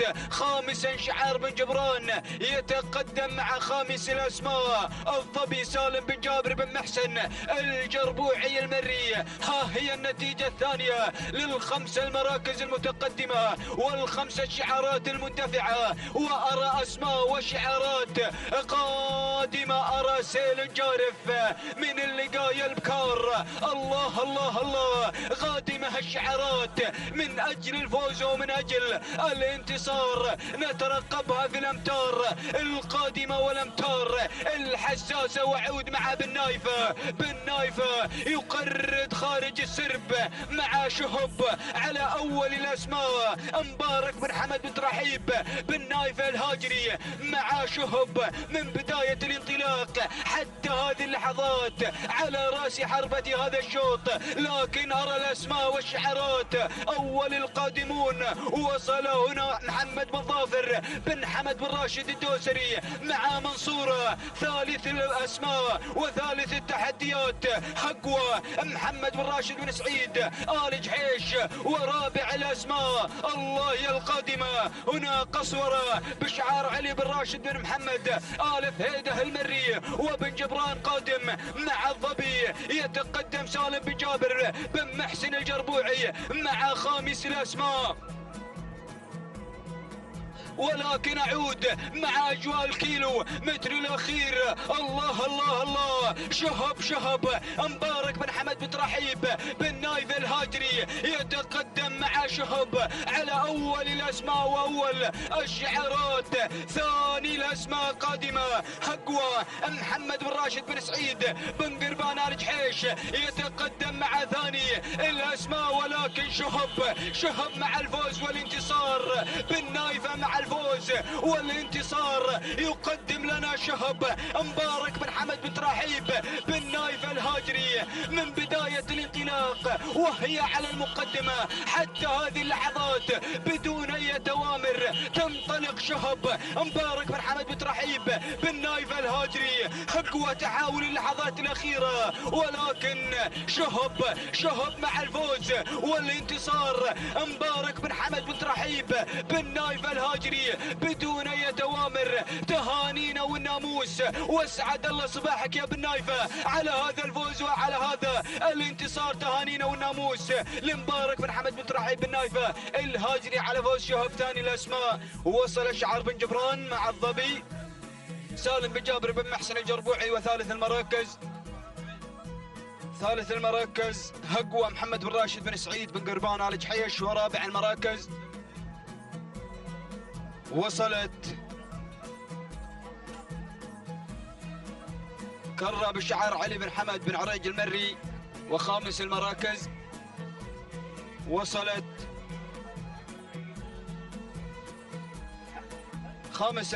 وصايف فران بن عتيق بن محمد آل بريد. مشاهدينا متابعينا الأعزاء، هكذا هي النتيجة للخمس المراكز المتقدمة. تهانينا والناموس لمالك شهب.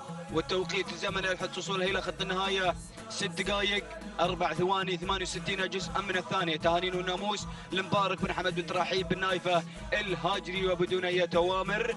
ثاني الأسماء وصلت الظبي والتوقيت الزمني 6 دقائق 6 ثواني 30 جزء من الثانية. تهانينا والناموس لمالك الظبي سالم بن جابر بن محسن الجربوعي. وثالث الأسماء هقوة. التوقيت الزمني 6 دقائق 7 ثواني و29 جزءا من الثانية. تهانينا والناموس لمالك هقوة محمد بن راشد بن سعيد بن قربان آل جحيش. فتهانينا والناموس للجميع.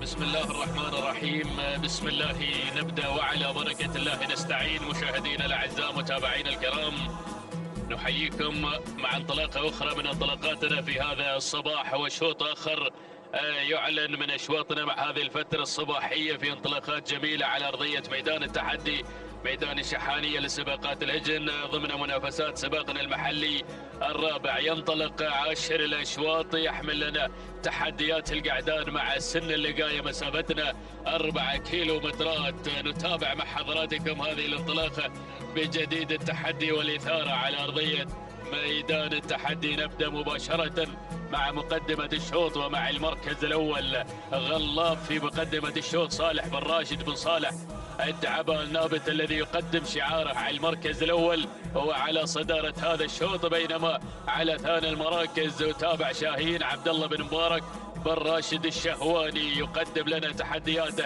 على المركز الثاني. وفي ثالث المراكز تابع الوصول في هذه اللحظات. بدأ التقدم من ادخال لحمد بن علي بن حمد آل بريص المري من خذ المركز الثالث، بينما التدخل المباشر في هذه اللحظات وصل زاهي بشعار عبد الهادي بن سيف بن فهد آل سيف الخيارين من ينطلق على المركز الرابع. وفي خامس المراكز وصول واندفاع جميل من معزز لهادي بن مسعود آل فهيدة المري. هذه نتيجتنا في أول ندى على مسار وتحديات هذا الشوط، ولكن نتابع مع حضراتكم هذه الانطلاقة وهذا المسار الجميل من مسارات الأصايل على أرضية ميدان الشحانية لسباقات الهجن في انطلاقات هذه الشعارات، شعارات أبناء القبائل. نعود مباشرة إلى مقدمة الشوط وإلى المركز الأول غلاب في هذه النجومية الرائعة. لا زال على مقدمة هذا الشوط لصالح بن راشد بن صالح آل نابت الذي يقدم لنا تحديات البداية، ينطلق بالمركز الأول وصدارة هذا الشوط، بينما على المركز الثاني معزز اللي على ثاني المراكز لهادي بن مسعود آل فهيدة المري ينطلق على ثاني المراكز، بينما على المركز الثالث النابي. وصل النابي في هذه اللحظة لجابر بن محمد بن عبد الهادي البريدي الذي ينطلق في مستوى المركز الثالث وبدأ يغير إلى ثاني المراكز. نتابع المركز الرابع في هذه اللحظات وصول من وليف لشعيل بن عبد الله بن عبد الهادي بن حمران المري، بينما على المركز الخامس خامس المراكز تابع أيضا التواجد والاندفاع الجميل من ادخال لحمد بن علي بن حمد آل بريص المري. هذه نتيجتنا في ثاني ندى على مسار وتحديات هذا الشوط، ولكن خلف الخمس المراكز هناك أيضا أعداد كبيرة تشارك في هذا الشوط وصلت إلى 67 اسم ينطلق هنا بين جنبات هذا الميدان. ما شاء الله، شوف هذا التحدي الجميل وشوف الأعداد الهائلة هناك مع الكادر السفلي نتابعها من خلال هذه الانطلاقة ومن خلال هذه التحديات الصباحية الجميلة. كيلو ونصف الكيلو عن خط النهاية بقيادة النابي على مقدمة الشوط مع المركز الأول والصدارة، ينطلق في هذا الأداء الجميل بأريحية تامة، يقود هذه الأسماء حتى اللحظات. ما شاء الله يا النابي جابر بن محمد بن عبد الهادي البريدي يقدم شعاره، ينطلق هناك بالنابي في مقدمة الشوط. لكن شوف ثاني المراكز التحرك أيضا من غلاب لصالح بن راشد بن صالح الدعبة الذي ينطلق على ثاني المراكز، وفي ثالث المراكز تابع الوصول والتحرك الجميل في هذه اللحظات. بدأ الاندفاع من معزز الذي بدأ يغير إلى ثاني المراكز هادي بن مسعود آل فهيدة المري، وصل اسم جديد. بدأ التحدي الجميل هناك والاندفاع المميز من وليف لشعيل بن عبد الله بن عبد الهادي بن حمران المري. وفي خامس المراكز تابع الاسم الواصل في هذه اللحظات. شوف المنافسة الجميلة، يتقدم في هذه اللحظات ادخال حمد بن علي بن حمد آل بريص المري. وصل ايضا تحدي جميل وانطلاق من الحاصل الذي بدأ يسير بتحدياته الجميلة محمد بن سعيد بن صالح الجربوع المري مع الحاصل. هذه النتيجة وصل اسم جديد، بدأ التحرك من مسعيد لسعيد بن فهد بن صقر المريخي. الله الله الله الله، غير مباشرة، بدأ يقتحم الصدارة هناك مع اللحظات الأخيرة. الله، المريخي بدأ يغير أمور الصدارة مع مسعيد على المركز الأول صدارة هذا الشوط والمقدمة. يا سلام على الأداء الجميل، شوف الحاصل في مقدمة الشوط مندفع بهذا الأداء، أو مسعيد في مقدمة الشوط. سعيد بن فهد بن صقر المريخي يقدم شعاره، ينطلق بالمركز الأول، يأتي بهذا العرض المثير في مقدمة الشوط. المركز الثاني إعصار لعبد الله بن سعد بن عبد الله الفهيدة المري، ولكن هناك مسعيد هو الأقرب للفوز والانتصار مع المريخي. أعلن المغادرة نحو خط النهاية النهاية. سلام سلام سلام مسعيد، سلام المريخي، سلام على هذا الأداء الجميل. أسعد الله صباحك بمناسبة فوز مسعيد بالمركز الأول في هذا الشوط. سعيد بن فهد بن صقر المريخي، تهانينا والناموس. المركز الثاني كان الوصول من إعصار عبد الله بن سعد بن عبد الله الفهيد المري، بينما ثالث المراكز معزز لهادي بن مسعود الفهيد المري. المركز الرابع، رابع المراكز سراب لعلي بن جابر بن صالح بن جابر الشرقي. وفي المركز الخامس جلمود لحمد بن علي بن محمد الفهيد المري. هذه نتيجتنا مشاهدينا الاعزاء للخمس المراكز. نعود مباشرة الى التوقيت الزمني. لحظة وصول مسعيد الى خط النهاية قاطع ل4 كيلومترات في فترة زمنية مقدارها 6 دقائق وثانية واحدة 53 جزء من الثانية. تهانينا والناموس لسعيد بن فهد بن صقر بن راشد المريخي على فوز مسعيد بالمركز الأول في هذا الشوط.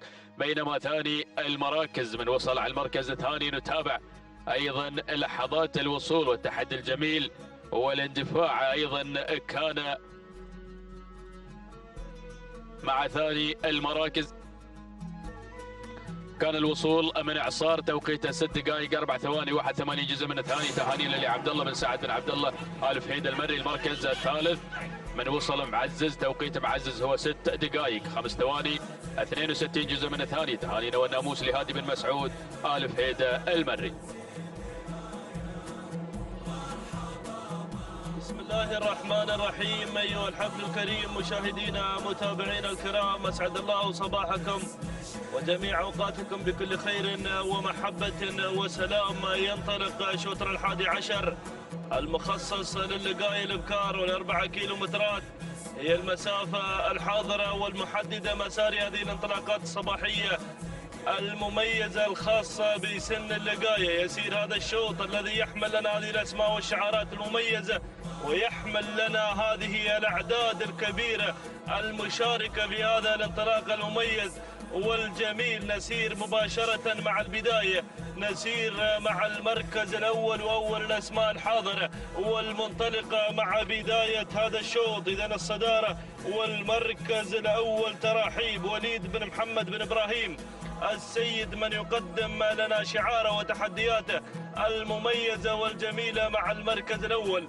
بينما أتابع المركز الثاني تتقدم هنا فتنة سعد بن نهار بن ناصر بن ماجد النعيمي مع المركز الثاني والمركز الثالث. وصول وتقدم مشاهدينا الكرام من الذيبة علي بن راشد بن محمد بن فهد الخاطر، من يأتي مع المركز الثالث والمركز الرابع. وصول وتقدم أيضا مشاهدينا الكرام من اللي قادم في هذا الانطلاق المميز والجميل. وصول وتقدم من المهرة لحمد بن نوار بن دخيل الله العتيبي، من تتقدم مع المركز الرابع والمركز الخامس. وصول وقدوم مشاهدينا الكرام من قبل اللي واصل في هذه اللحظات مزنة لمحمد بن حمد بن مسفر الشهواني. هكذا هي الأسماء الخمسة الأولى المتقدمة في هذا الانطلاق المميز والجميل. ولكن نعود مع البداية، نعود مشاهدينا الكرام مع صدارة هذا الشوط مع هذا الانطلاق الرائع والجميل. البداية هناك مع تراحيب وليد بن محمد بن إبراهيم السيد، من يقدم لنا شعاره وتحدياته المميزة والجميلة. ولكن النعيمي يغير وينتقل نحو الصدارة مع انطلاقة فتنة سعد بن نهار بن ناصر بن ماجد. النعيمي غير وانتقل نحو صدارة هذا الشوط. بينما هنا المركز الثاني تراحيب بشعار يريد من تأتي مع ثاني التحديات. المركز الثالث قدوم ووصول من شعار أيضا نوار بن دخيل الله العتيبي مقدما لنا المهرة هنا مع ثالث التحديات. المركز الرابع وصول من شعار الشهواني مع مزنة محمد بن حمد بن مسفر الشهواني. والمركز الخامس وصول هناك وقدوم أيضا من الذيبة لعلي بن راشد بن محمد بن فهد الخاطر. هكذا هي الأسماء الخمسة الأولى مشاهدينا متابعينا الكرام، هذه الأسماء الحاضرة والمنطلقة مع بداية هذا الشوط.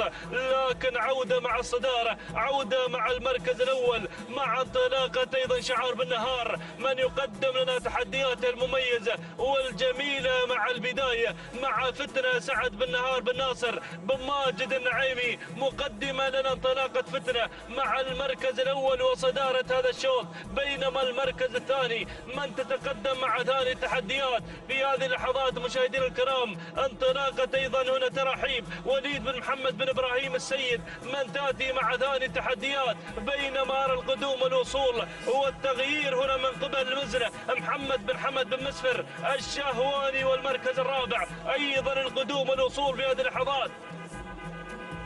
وصلت في هذه اللحظات مشاهدينا الكرام هنا في هذا الانطلاق المميز والجميل. يا سلام، تابع هذا الوصول من ثبوت محمد بن سريع بن محمد بن حطاب الكعبي، يصل شعار الكعبي أيضا بتحدياته المميزة والجميلة، ولكن ميمنة الميدان أيضا اللي حاضرة هناك من الجانب الآخر متقدمة في هذا الانطلاق المميز والجميل. تابع الوصول، تابع القدوم أيضا مشاهدينا الكرام من قبل اللي واصل اسمهان سالم بن هضبان بن حمد بن سعيد الفسل في هذه اللحظات، مقدمة لنا شعاره وتحدياته المميزة، لكن عودة مع الصدارة. نعود مع المركز الأول وبداية هذا الشوط. فتنة فتنة فتنة. سعد بن نهار بن ناصر بن ماجد النعيمي مقدمة لنا شعاره وتحدياته المميزة، ولكن شعار الكعبي مع ثاني التحديات مع محمد بن سريع بن محمد الكعبي. ولكن شوف الوصول، شوف بشعار العطية، وصل شعار العطية وشعار الفسل من الجانب الآخر، مقدمة لنا تحدياته المميزة والجميلة. الله يا سلام، اللي غيرت اسمهان سالم بن هضبان بن حمد بن سعيد الفسل، غير وانتقل نحو صدارة هذا الشوط، مقدمة لنا انطلاقة شعاره المميز والجميل مع البداية، بينما الكعبي يحاول مع المحاولات الأخيرة مع ثاني التحديات وأيضا وصول في هذه اللحظات. مشاهدينا الكرام، وصلت هنا كفاح علي بن ناصر بن محمد بن شابل المري، ولكن عودة مع الصدارة. شوف الثنائية المميزة مع البداية. الله يا سلام، بن شابل ولا الكعبي، الامتار الاخيره، الامتار المجنونه، لكن هناك تابع التقدم من ثبوت محمد بن سريع بن محمد الكعبي، يفوز بهذا الشوط، مقدما لنا انطلاقه شعاره ومقدما لنا انطلاقه ثبوت مع المركز الاول وصداره هذا الشوط. سلام وتحيه واحترام للكعبي، ومشكور ايضا يا الزعبي يا الشرس راشد بن بطي الزعبي على هذا الاداء المميز والجميل. تهانينا والناموس المركز الثاني. وصلت كفاح علي بن ناصر بن محمد بن شابل المري المركز الثالث. المركز الثالث وصلت الحذرة لعلي بن سعود بن سالم آل فهيدة المري المركز الرابع.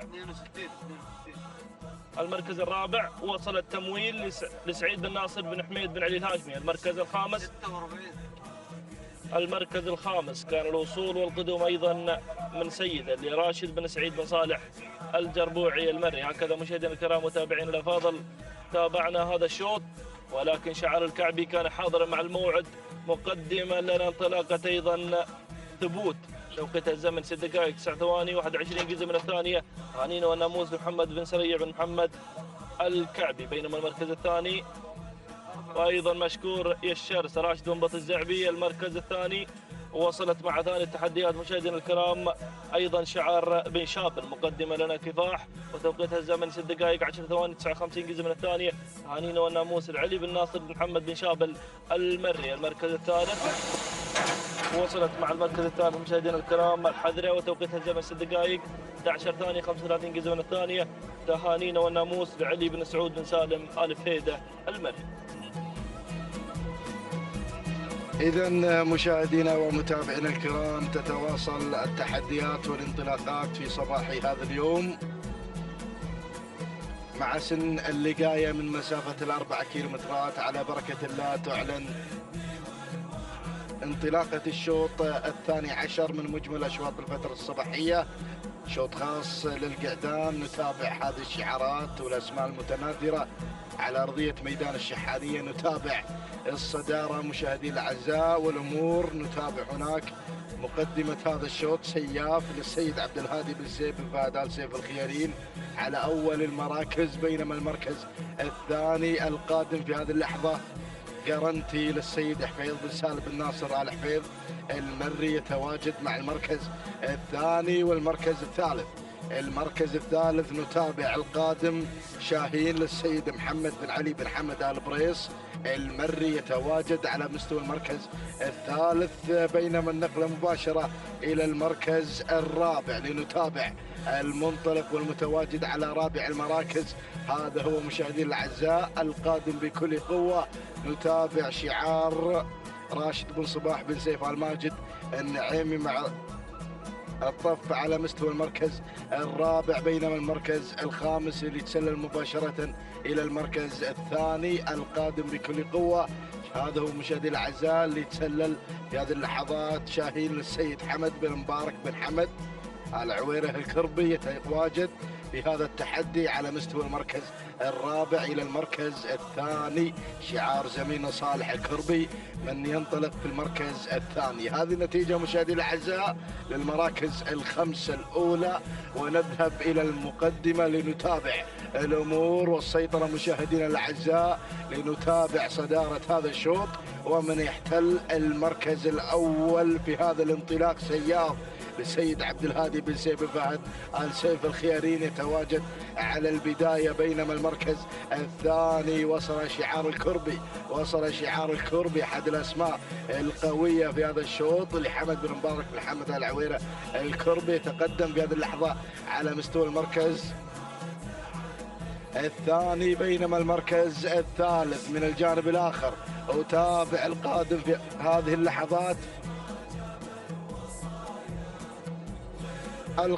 في هذه اللحظات شاهين لمحمد بن علي بن حمد آل بريس المري، وكذلك هجوم مكثف مشاهدي الأعزاء من خلال هذه الشعارات بدران سالم بن محمد بن بخيت آل بحيح المري على المركز الرابع، بينما المركز الخامس وصلت الشعارات وأتابع هنا مشاهدينا الأعزاء قرنتي لحفيظ بن سالم بن ناصر بن حفيظ المري. هذه النتيجة مشاهدينا الأعزاء، ونذهب إلى الصدارة لنتابع المقدمة. هنا مشاهدينا الأعزاء السيطرة مع سياف عبد الهادي بن سيف فهد الخيارين على المقدمة، ولكن شاهين من الجانب الآخر شاهين الكربي حمد بن مبارك بن حمد العويره الكربي يتقدم في هذه اللحظات مع ثاني المراكز، بينما المركز الثالث أتابع بدران سالم بن محمد بن بخيت آل بحيح المري على مستوى المركز الثالث. ولكن نعود مشاهدينا الأعزاء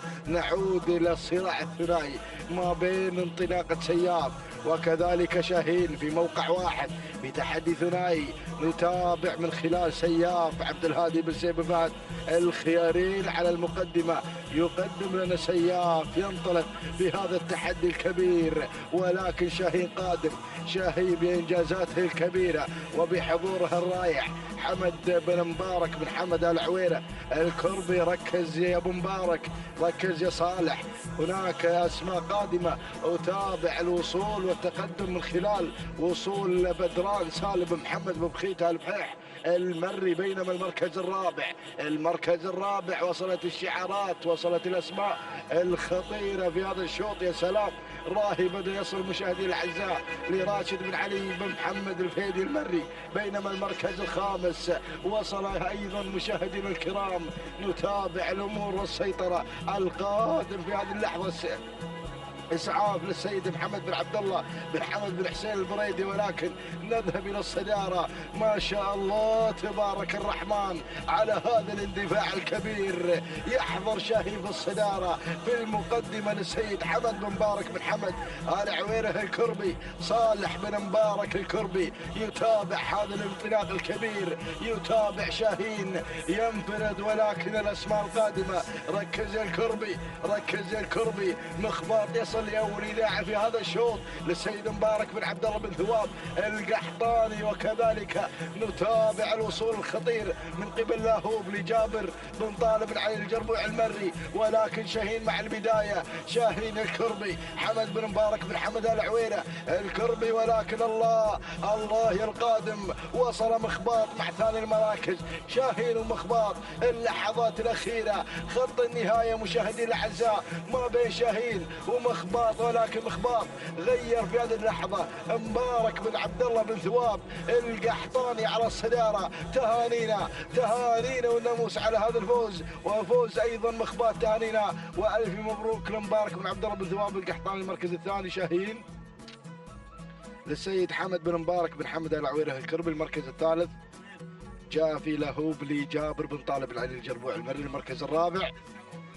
جاء في مشاهدينا الكرام جلاد لسالم بن محمد بن راشد بن مقارع. بينما المركز الخامس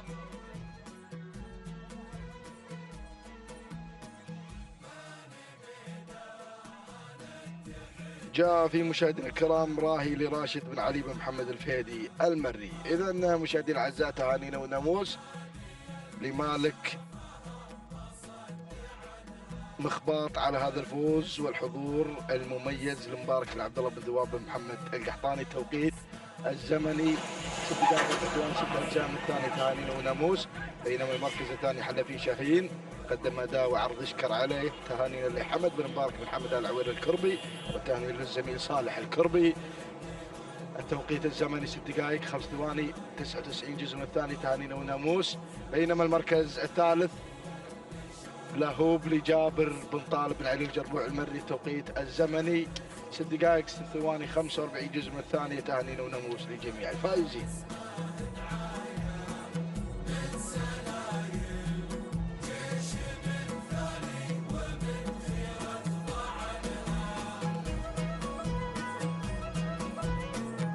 مشاهدينا متابعينا الاعزاء، تتواصل التحديات والاثاره على ارضيه ميدان التحدي ميدان الشحانيه في هذا الصباح، وعلى بركه الله ينطلق الشوط الثالث عشر الخاص للبكار اللقاية من مسافة 4 كيلومترات. نسير مع هذه الأسماء المنطلقة ومع هذه الشعارات المندفعة والباحثة عن الناموس. نبدأ بعد المراكز والبداية وأول الأسماء. ننطلق مع أول الأسماء. شعار البادي يتقدم مع أول الأسماء ويقدم لنا نبا محمد بن مبارك البادي النعيمي يتقدم مع أول الأسماء وأول الشعارات. ثاني المراكز من الجانب الآخر منصورة يوسف بن ناصر بن خادم النصيري يتقدم مع ثاني الأسماء وثاني الشعارات.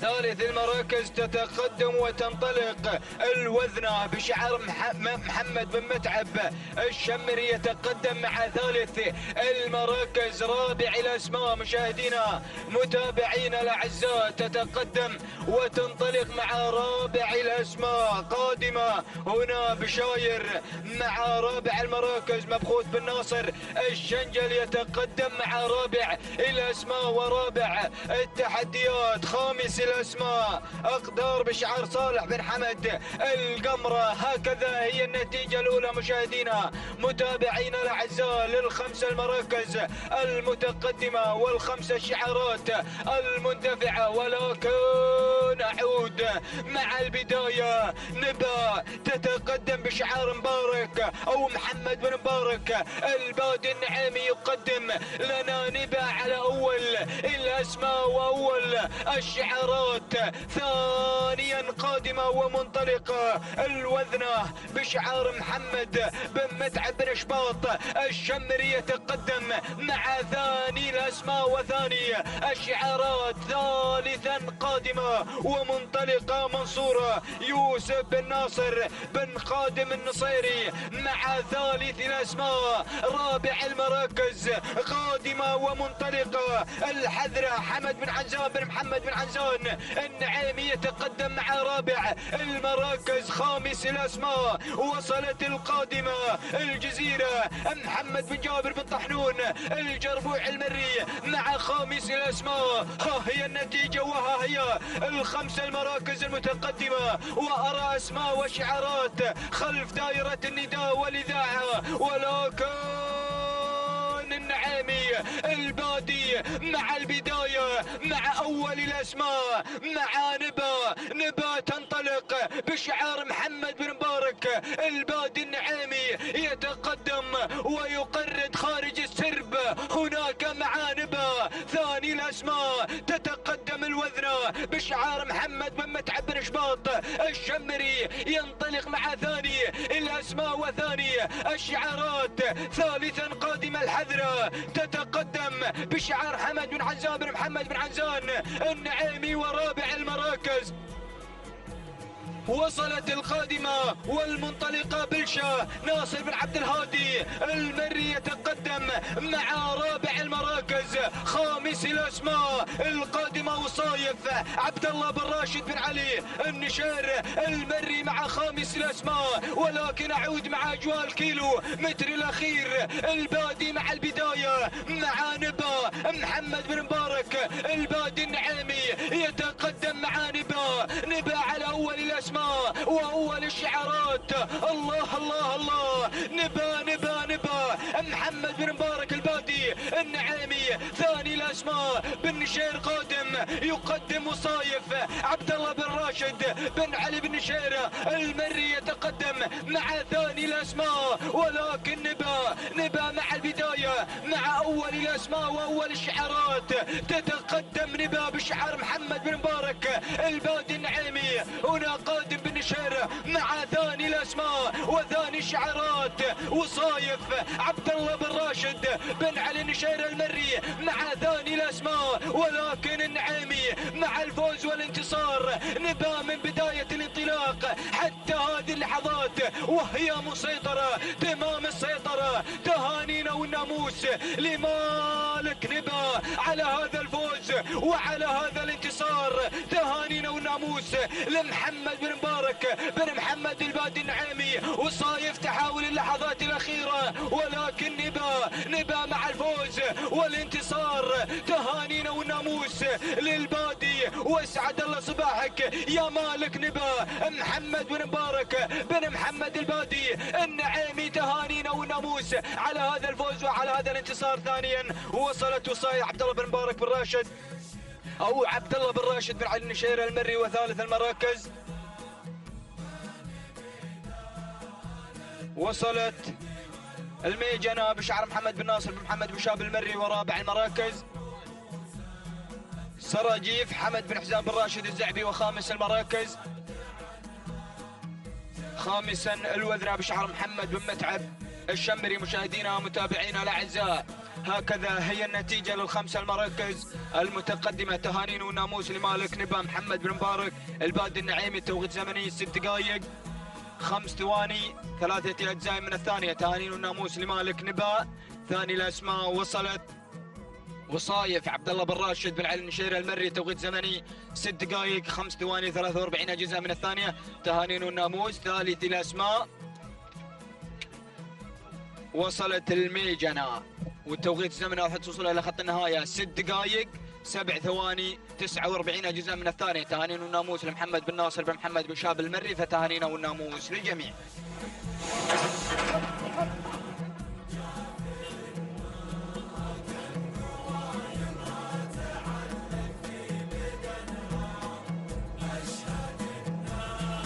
بسم الله الرحمن الرحيم. مشاهدينا الاعزاء متابعينا الكرام، انطلق قبل لحظات شوطنا الرابع عشر من اشواطنا في هذه الفتره الصباحيه. شوط ينتهي واخر تعلن انطلاقه. نتابع مع حضراتكم في هذا الصباح تحديات السن اللقايه ضمن منافسات السباق المحلي الرابع. ينطلق شوطا للابكار، مسافتنا هي ال4 كيلومترات. نتمنى التوفيق لكل الاسماء وكل الشعارات المشاركه في هذا الشوط، بينما نبدا مباشره مع المقدمه والصداره لنتابع صدارة هذا الشوط مع أول الأسماء المتقدمة. أدمى في مقدمة الشوط لصالح بن راشد بن صالح الدعبة من ينطلق على البداية وعلى صدارة هذا الشوط، ولكن يأتي التغيير مباشرة بتقدم أوسن في هذه اللحظات لسعد بن نهار بن ناصر بن ماجد النعيمي الذي غير مباشرة إلى مقدمة هذا الشوط من خلال تقدم أوسن. بينما على المركز الثاني نتابع هناك التوقيت التواجد من أدمى لصالح بن راشد بن صالح التعبة من ينطلق على المركز الثاني. وفي ثالث المراكز وصول واندفاع من شواهين لمحمد بن حسين بن محمد الجرحب من يتقدم على مستوى المركز الثالث. وفي رابع المراكز وصلت بلشة في هذه اللحظات لفرج بن حمد بن علي البريص المري. وفي خامس المراكز وصلت سمحة بشعار بن نايفة تتقدم في هذه اللحظات مبارك بن حمد بن رحيب بن نايفة الهاجري. هذه نتيجتنا للخمس المراكز، شوط مليء بالأعداد تندفع هنا في هذا المسار الجميل. شوف هذه الأسماء وهذه الشعارات الحاضرة والمشاركة في هذا الصباح ضمن منافسات سباقنا المحلي الرابع. نعود مباشرة إلى مقدمة الشوط من خلال تقدم وسن على البداية وعلى صدارة هذا الشوط، منطلقة بالمركز الأول بشعار سعد بن نهار بن ناصر بن ماجد النعيمي من يقدم تحدياته وشعاره على مركز الصدارة وعلى البداية. بينما على المركز الثاني نتابع شواهين في هذه اللحظات متواجدة بشعار محمد بن حسين بن محمد بن جرحب من ينطلق على المركز الثاني. وفي ثالث المراكز التواجد يأتي أبو حمد من بلشة لفرج بن حمد بن علي البريص المري من تنطلق على المركز الثالث. وفي رابع المراكز وصل بن نايفة يتقدم هناك مع سمحة في هذه اللحظة مبارك بن حمد بن رحيب بن نايفة الهاجري. بينما على المركز الخامس خامس المراكز شوف الأسماء القادمة وتشوف الشعارات الواصلة وتابع اسم جديد بدأ ينضم إلى دائرة ندى من خلال تقدم ميراد محمد بن سالم بن علي بن متعب الصعاق يصل بشعاره من خلال ميراد على المركز الخامس. هذه نتيجتنا وعلى الكادر أيضا السفلي. شوف الأعداد وشوف الشعارات القادمة في هذا الشوط من أجل الفوز والانتصار ما شاء الله على هذه المنافسة الحاضرة على أرضية الميدان. رباعية والأجمل على خط البداية. شوف هذا المنظر الجميل، شوف الأسماء المنطلقة على خط البداية. هذه الكوكب المميزة مع هذا المنظر الجميل من خلال عدسات قناة الريان المتابعة لأحداث ومنافسات سباقنا المحلي الرابع. ولكن لا زال النعيمي مع وسن على المقدمة والصدارة منطلقا بالمركز الأول، إلا أن بن نايف بدأ يثير التحدي هناك على أرضية الميدان مع سمحة اللي غيرت مباشرة إلى صدارة الشوط. مبارك بن حمد بن رحيب بن نايف الهاجري يغير مباشرة إلى مقدمة الشوط. بينما على المركز الثاني بلشة مع ثاني المراكز لفرج بن حمد بن علي البريص المري. وفي ثالث المراكز وسن متواجدة بشعار النعيمي قادم لسعد بن نهار بن ناصر بن ماجد النعيمي. على المركز الرابع وصل بن عقيل بدأ يتقدم هناك البرنس بتحدياته الجميلة المتحدة قادمة محمد بن طالب بن محمد بن عقيل من يتقدم مع رابع المراكز. وفي خامس المراكز اسم جديد بدأ ينضم في هذه اللحظات. تابع القادمة في هذه اللحظات. وصلت مشاهدينا الأعزاء شحانية علي بن سالم بن جابر الجربوع المري على أرضية ميدان الشحانية قادمة بقوة تبغى الناموس والانتصار. لكن نعود إلى مقدمة الشوط. يلا يا النعيمي مع وسن على المقدمة والصدارة، عصاها في الابطان، دفعها ذاتي وتلقائي على مقدمة الشوط. لكن البرنس مع المتحدة قادم بتحدياته الجميلة. محمد بن طالب بن محمد بن عقيل قادم على المركز الثاني. وفي ثالث المراكز تواجد واندفاع من الشحانية على المركز الثالث. شوف الثلاثية الجميلة مع اللحظات الأخيرة. ولكن المقدمة والصدارة المتحدة غيرت في هذه اللحظات، انتزعت المركز الأول مع هذه النجومية الرائعة. شوف هذا الأداء الجميل. محمد بن طالب بن محمد بن عقيل يتواجد على المقدمة مع تحديات البداية، يتواجد مع المتحدة في المركز الأول. المحاولات هناك من الشحانية على ثاني المراكز. اسم جديد وصلت هجن السيلية. شوف التقدم والاندفاع من شوميلة قادمة. وأيضا وصلت في هذه اللحظات. بدأ التحدي الجميل مرة هو ولكن البرنس سلوم المتحدة. سلام البرنس سلام، تهانينا والناموس. اسعد الله صباحك على هذا الفوز وعلى هذا الانتصار. المركز الثاني من وصلت مع ثاني المراكز راهو لمحمد بن حمد بن سالم الجربوع المري. وفي ثالث المراكز كان الوصول من وسن على المركز الثالث لسعد بن نهار بن ناصر بن ماجد النعيمي. وفي المركز رابع المراكز كان الوصول مشاهدينا متابعينا الكرام من نوادر لعلي بن دلهم بن ناصر الهاجل. المركز الخامس شوميلة لهجن السيلية. هذه نتيجتنا مشاهدينا الاعزاء للخمس المراكز والاسماء الواصلين الى خط النهايه.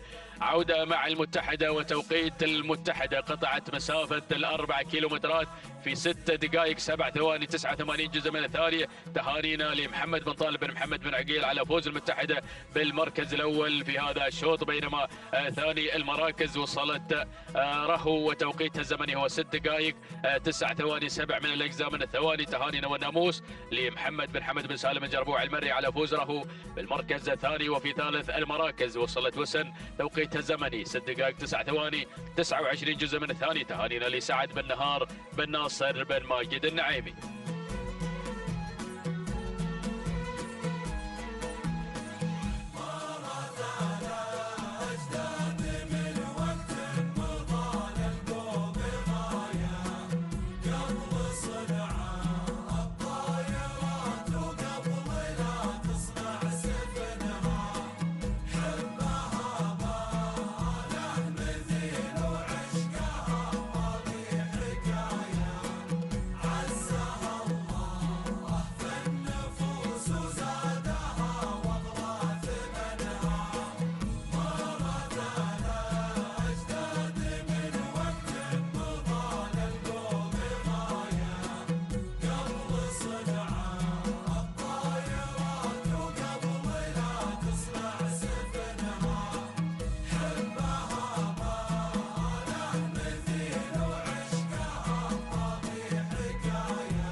على البركة مشاهدينا متابعينا الكرام، ينطلق شوطنا الخامس عشر وهو شوط ختام هذه الفترة الصباحية المميزة. ينطلق هذا الشوط حاملا لنا بطيات اللقاية الابكار والمسافة 4 كيلومترات، اسماء وشعارات مميزة حاضرة في هذا الشوط. نسير مشاهدينا الكرام مع هذه الانطلاقة المميزة، نسير مع هذه الأعداد الكبيرة الحاضرة والمشاركة في هذا الانطلاق المميز ضمن السباق المحلي الرابع.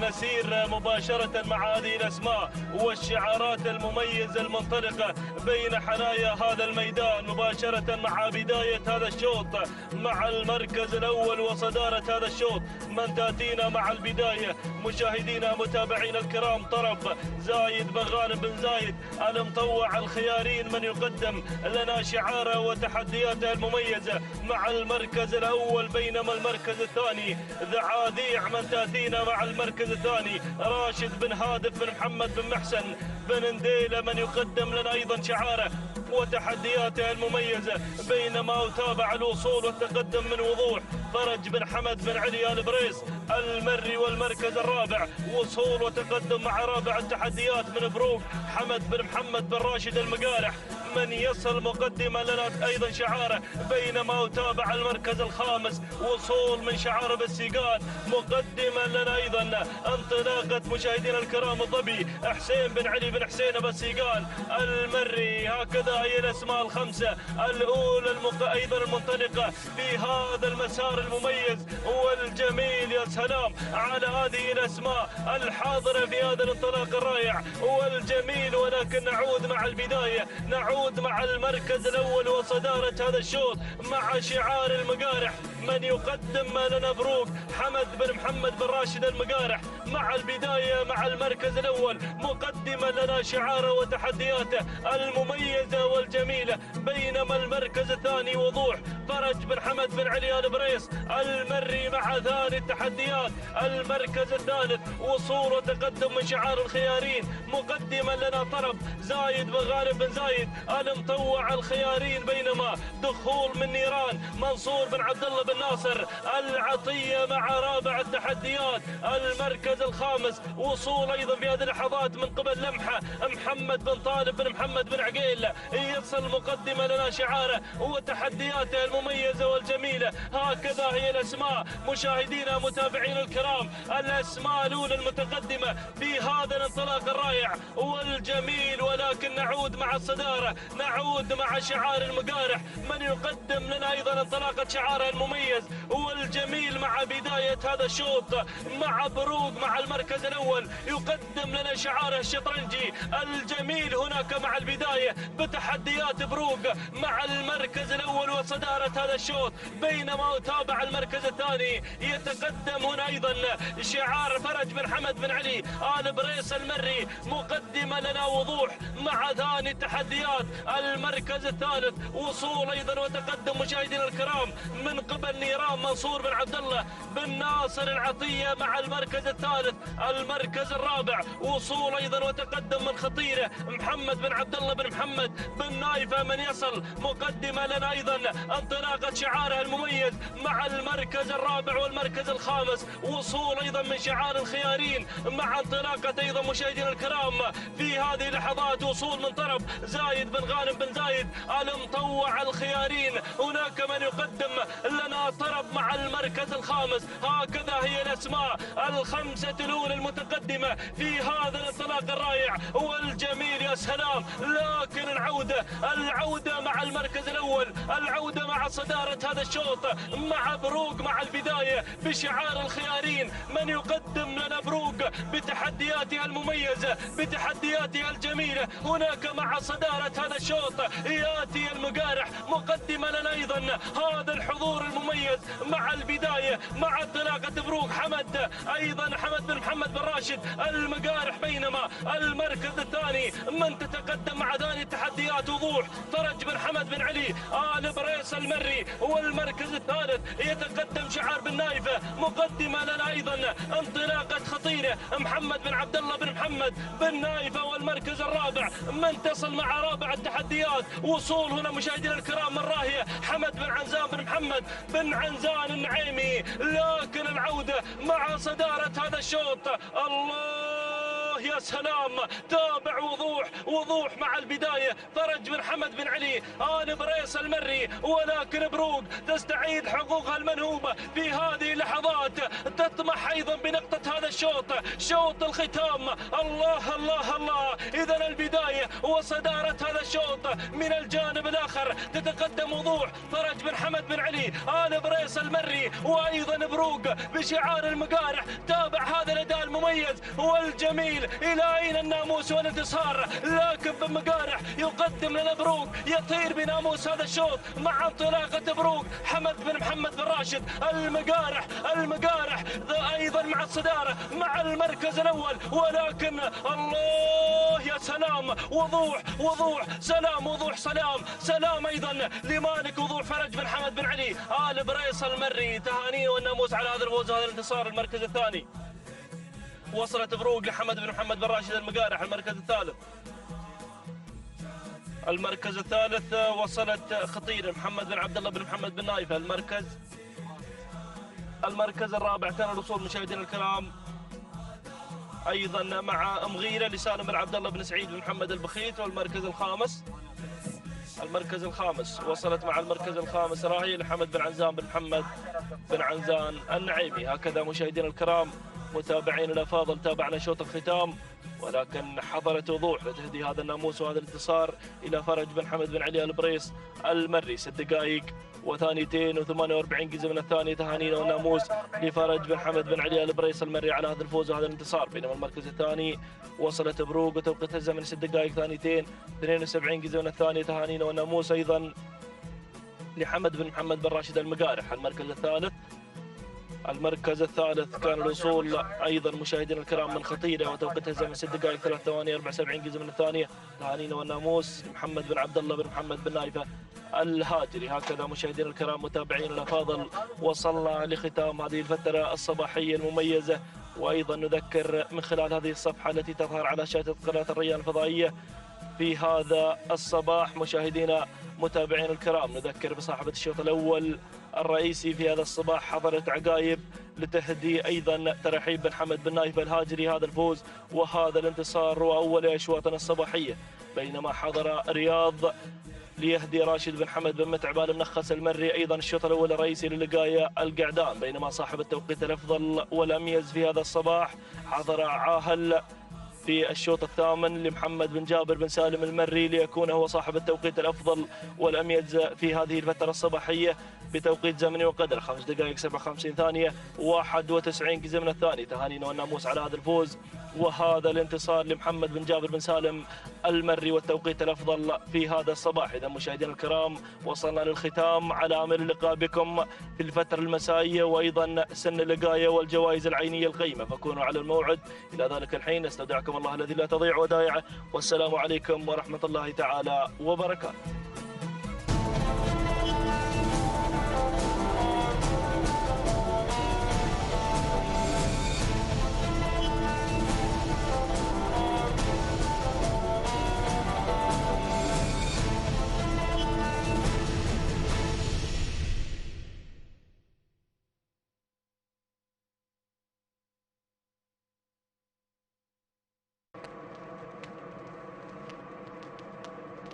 Thank you.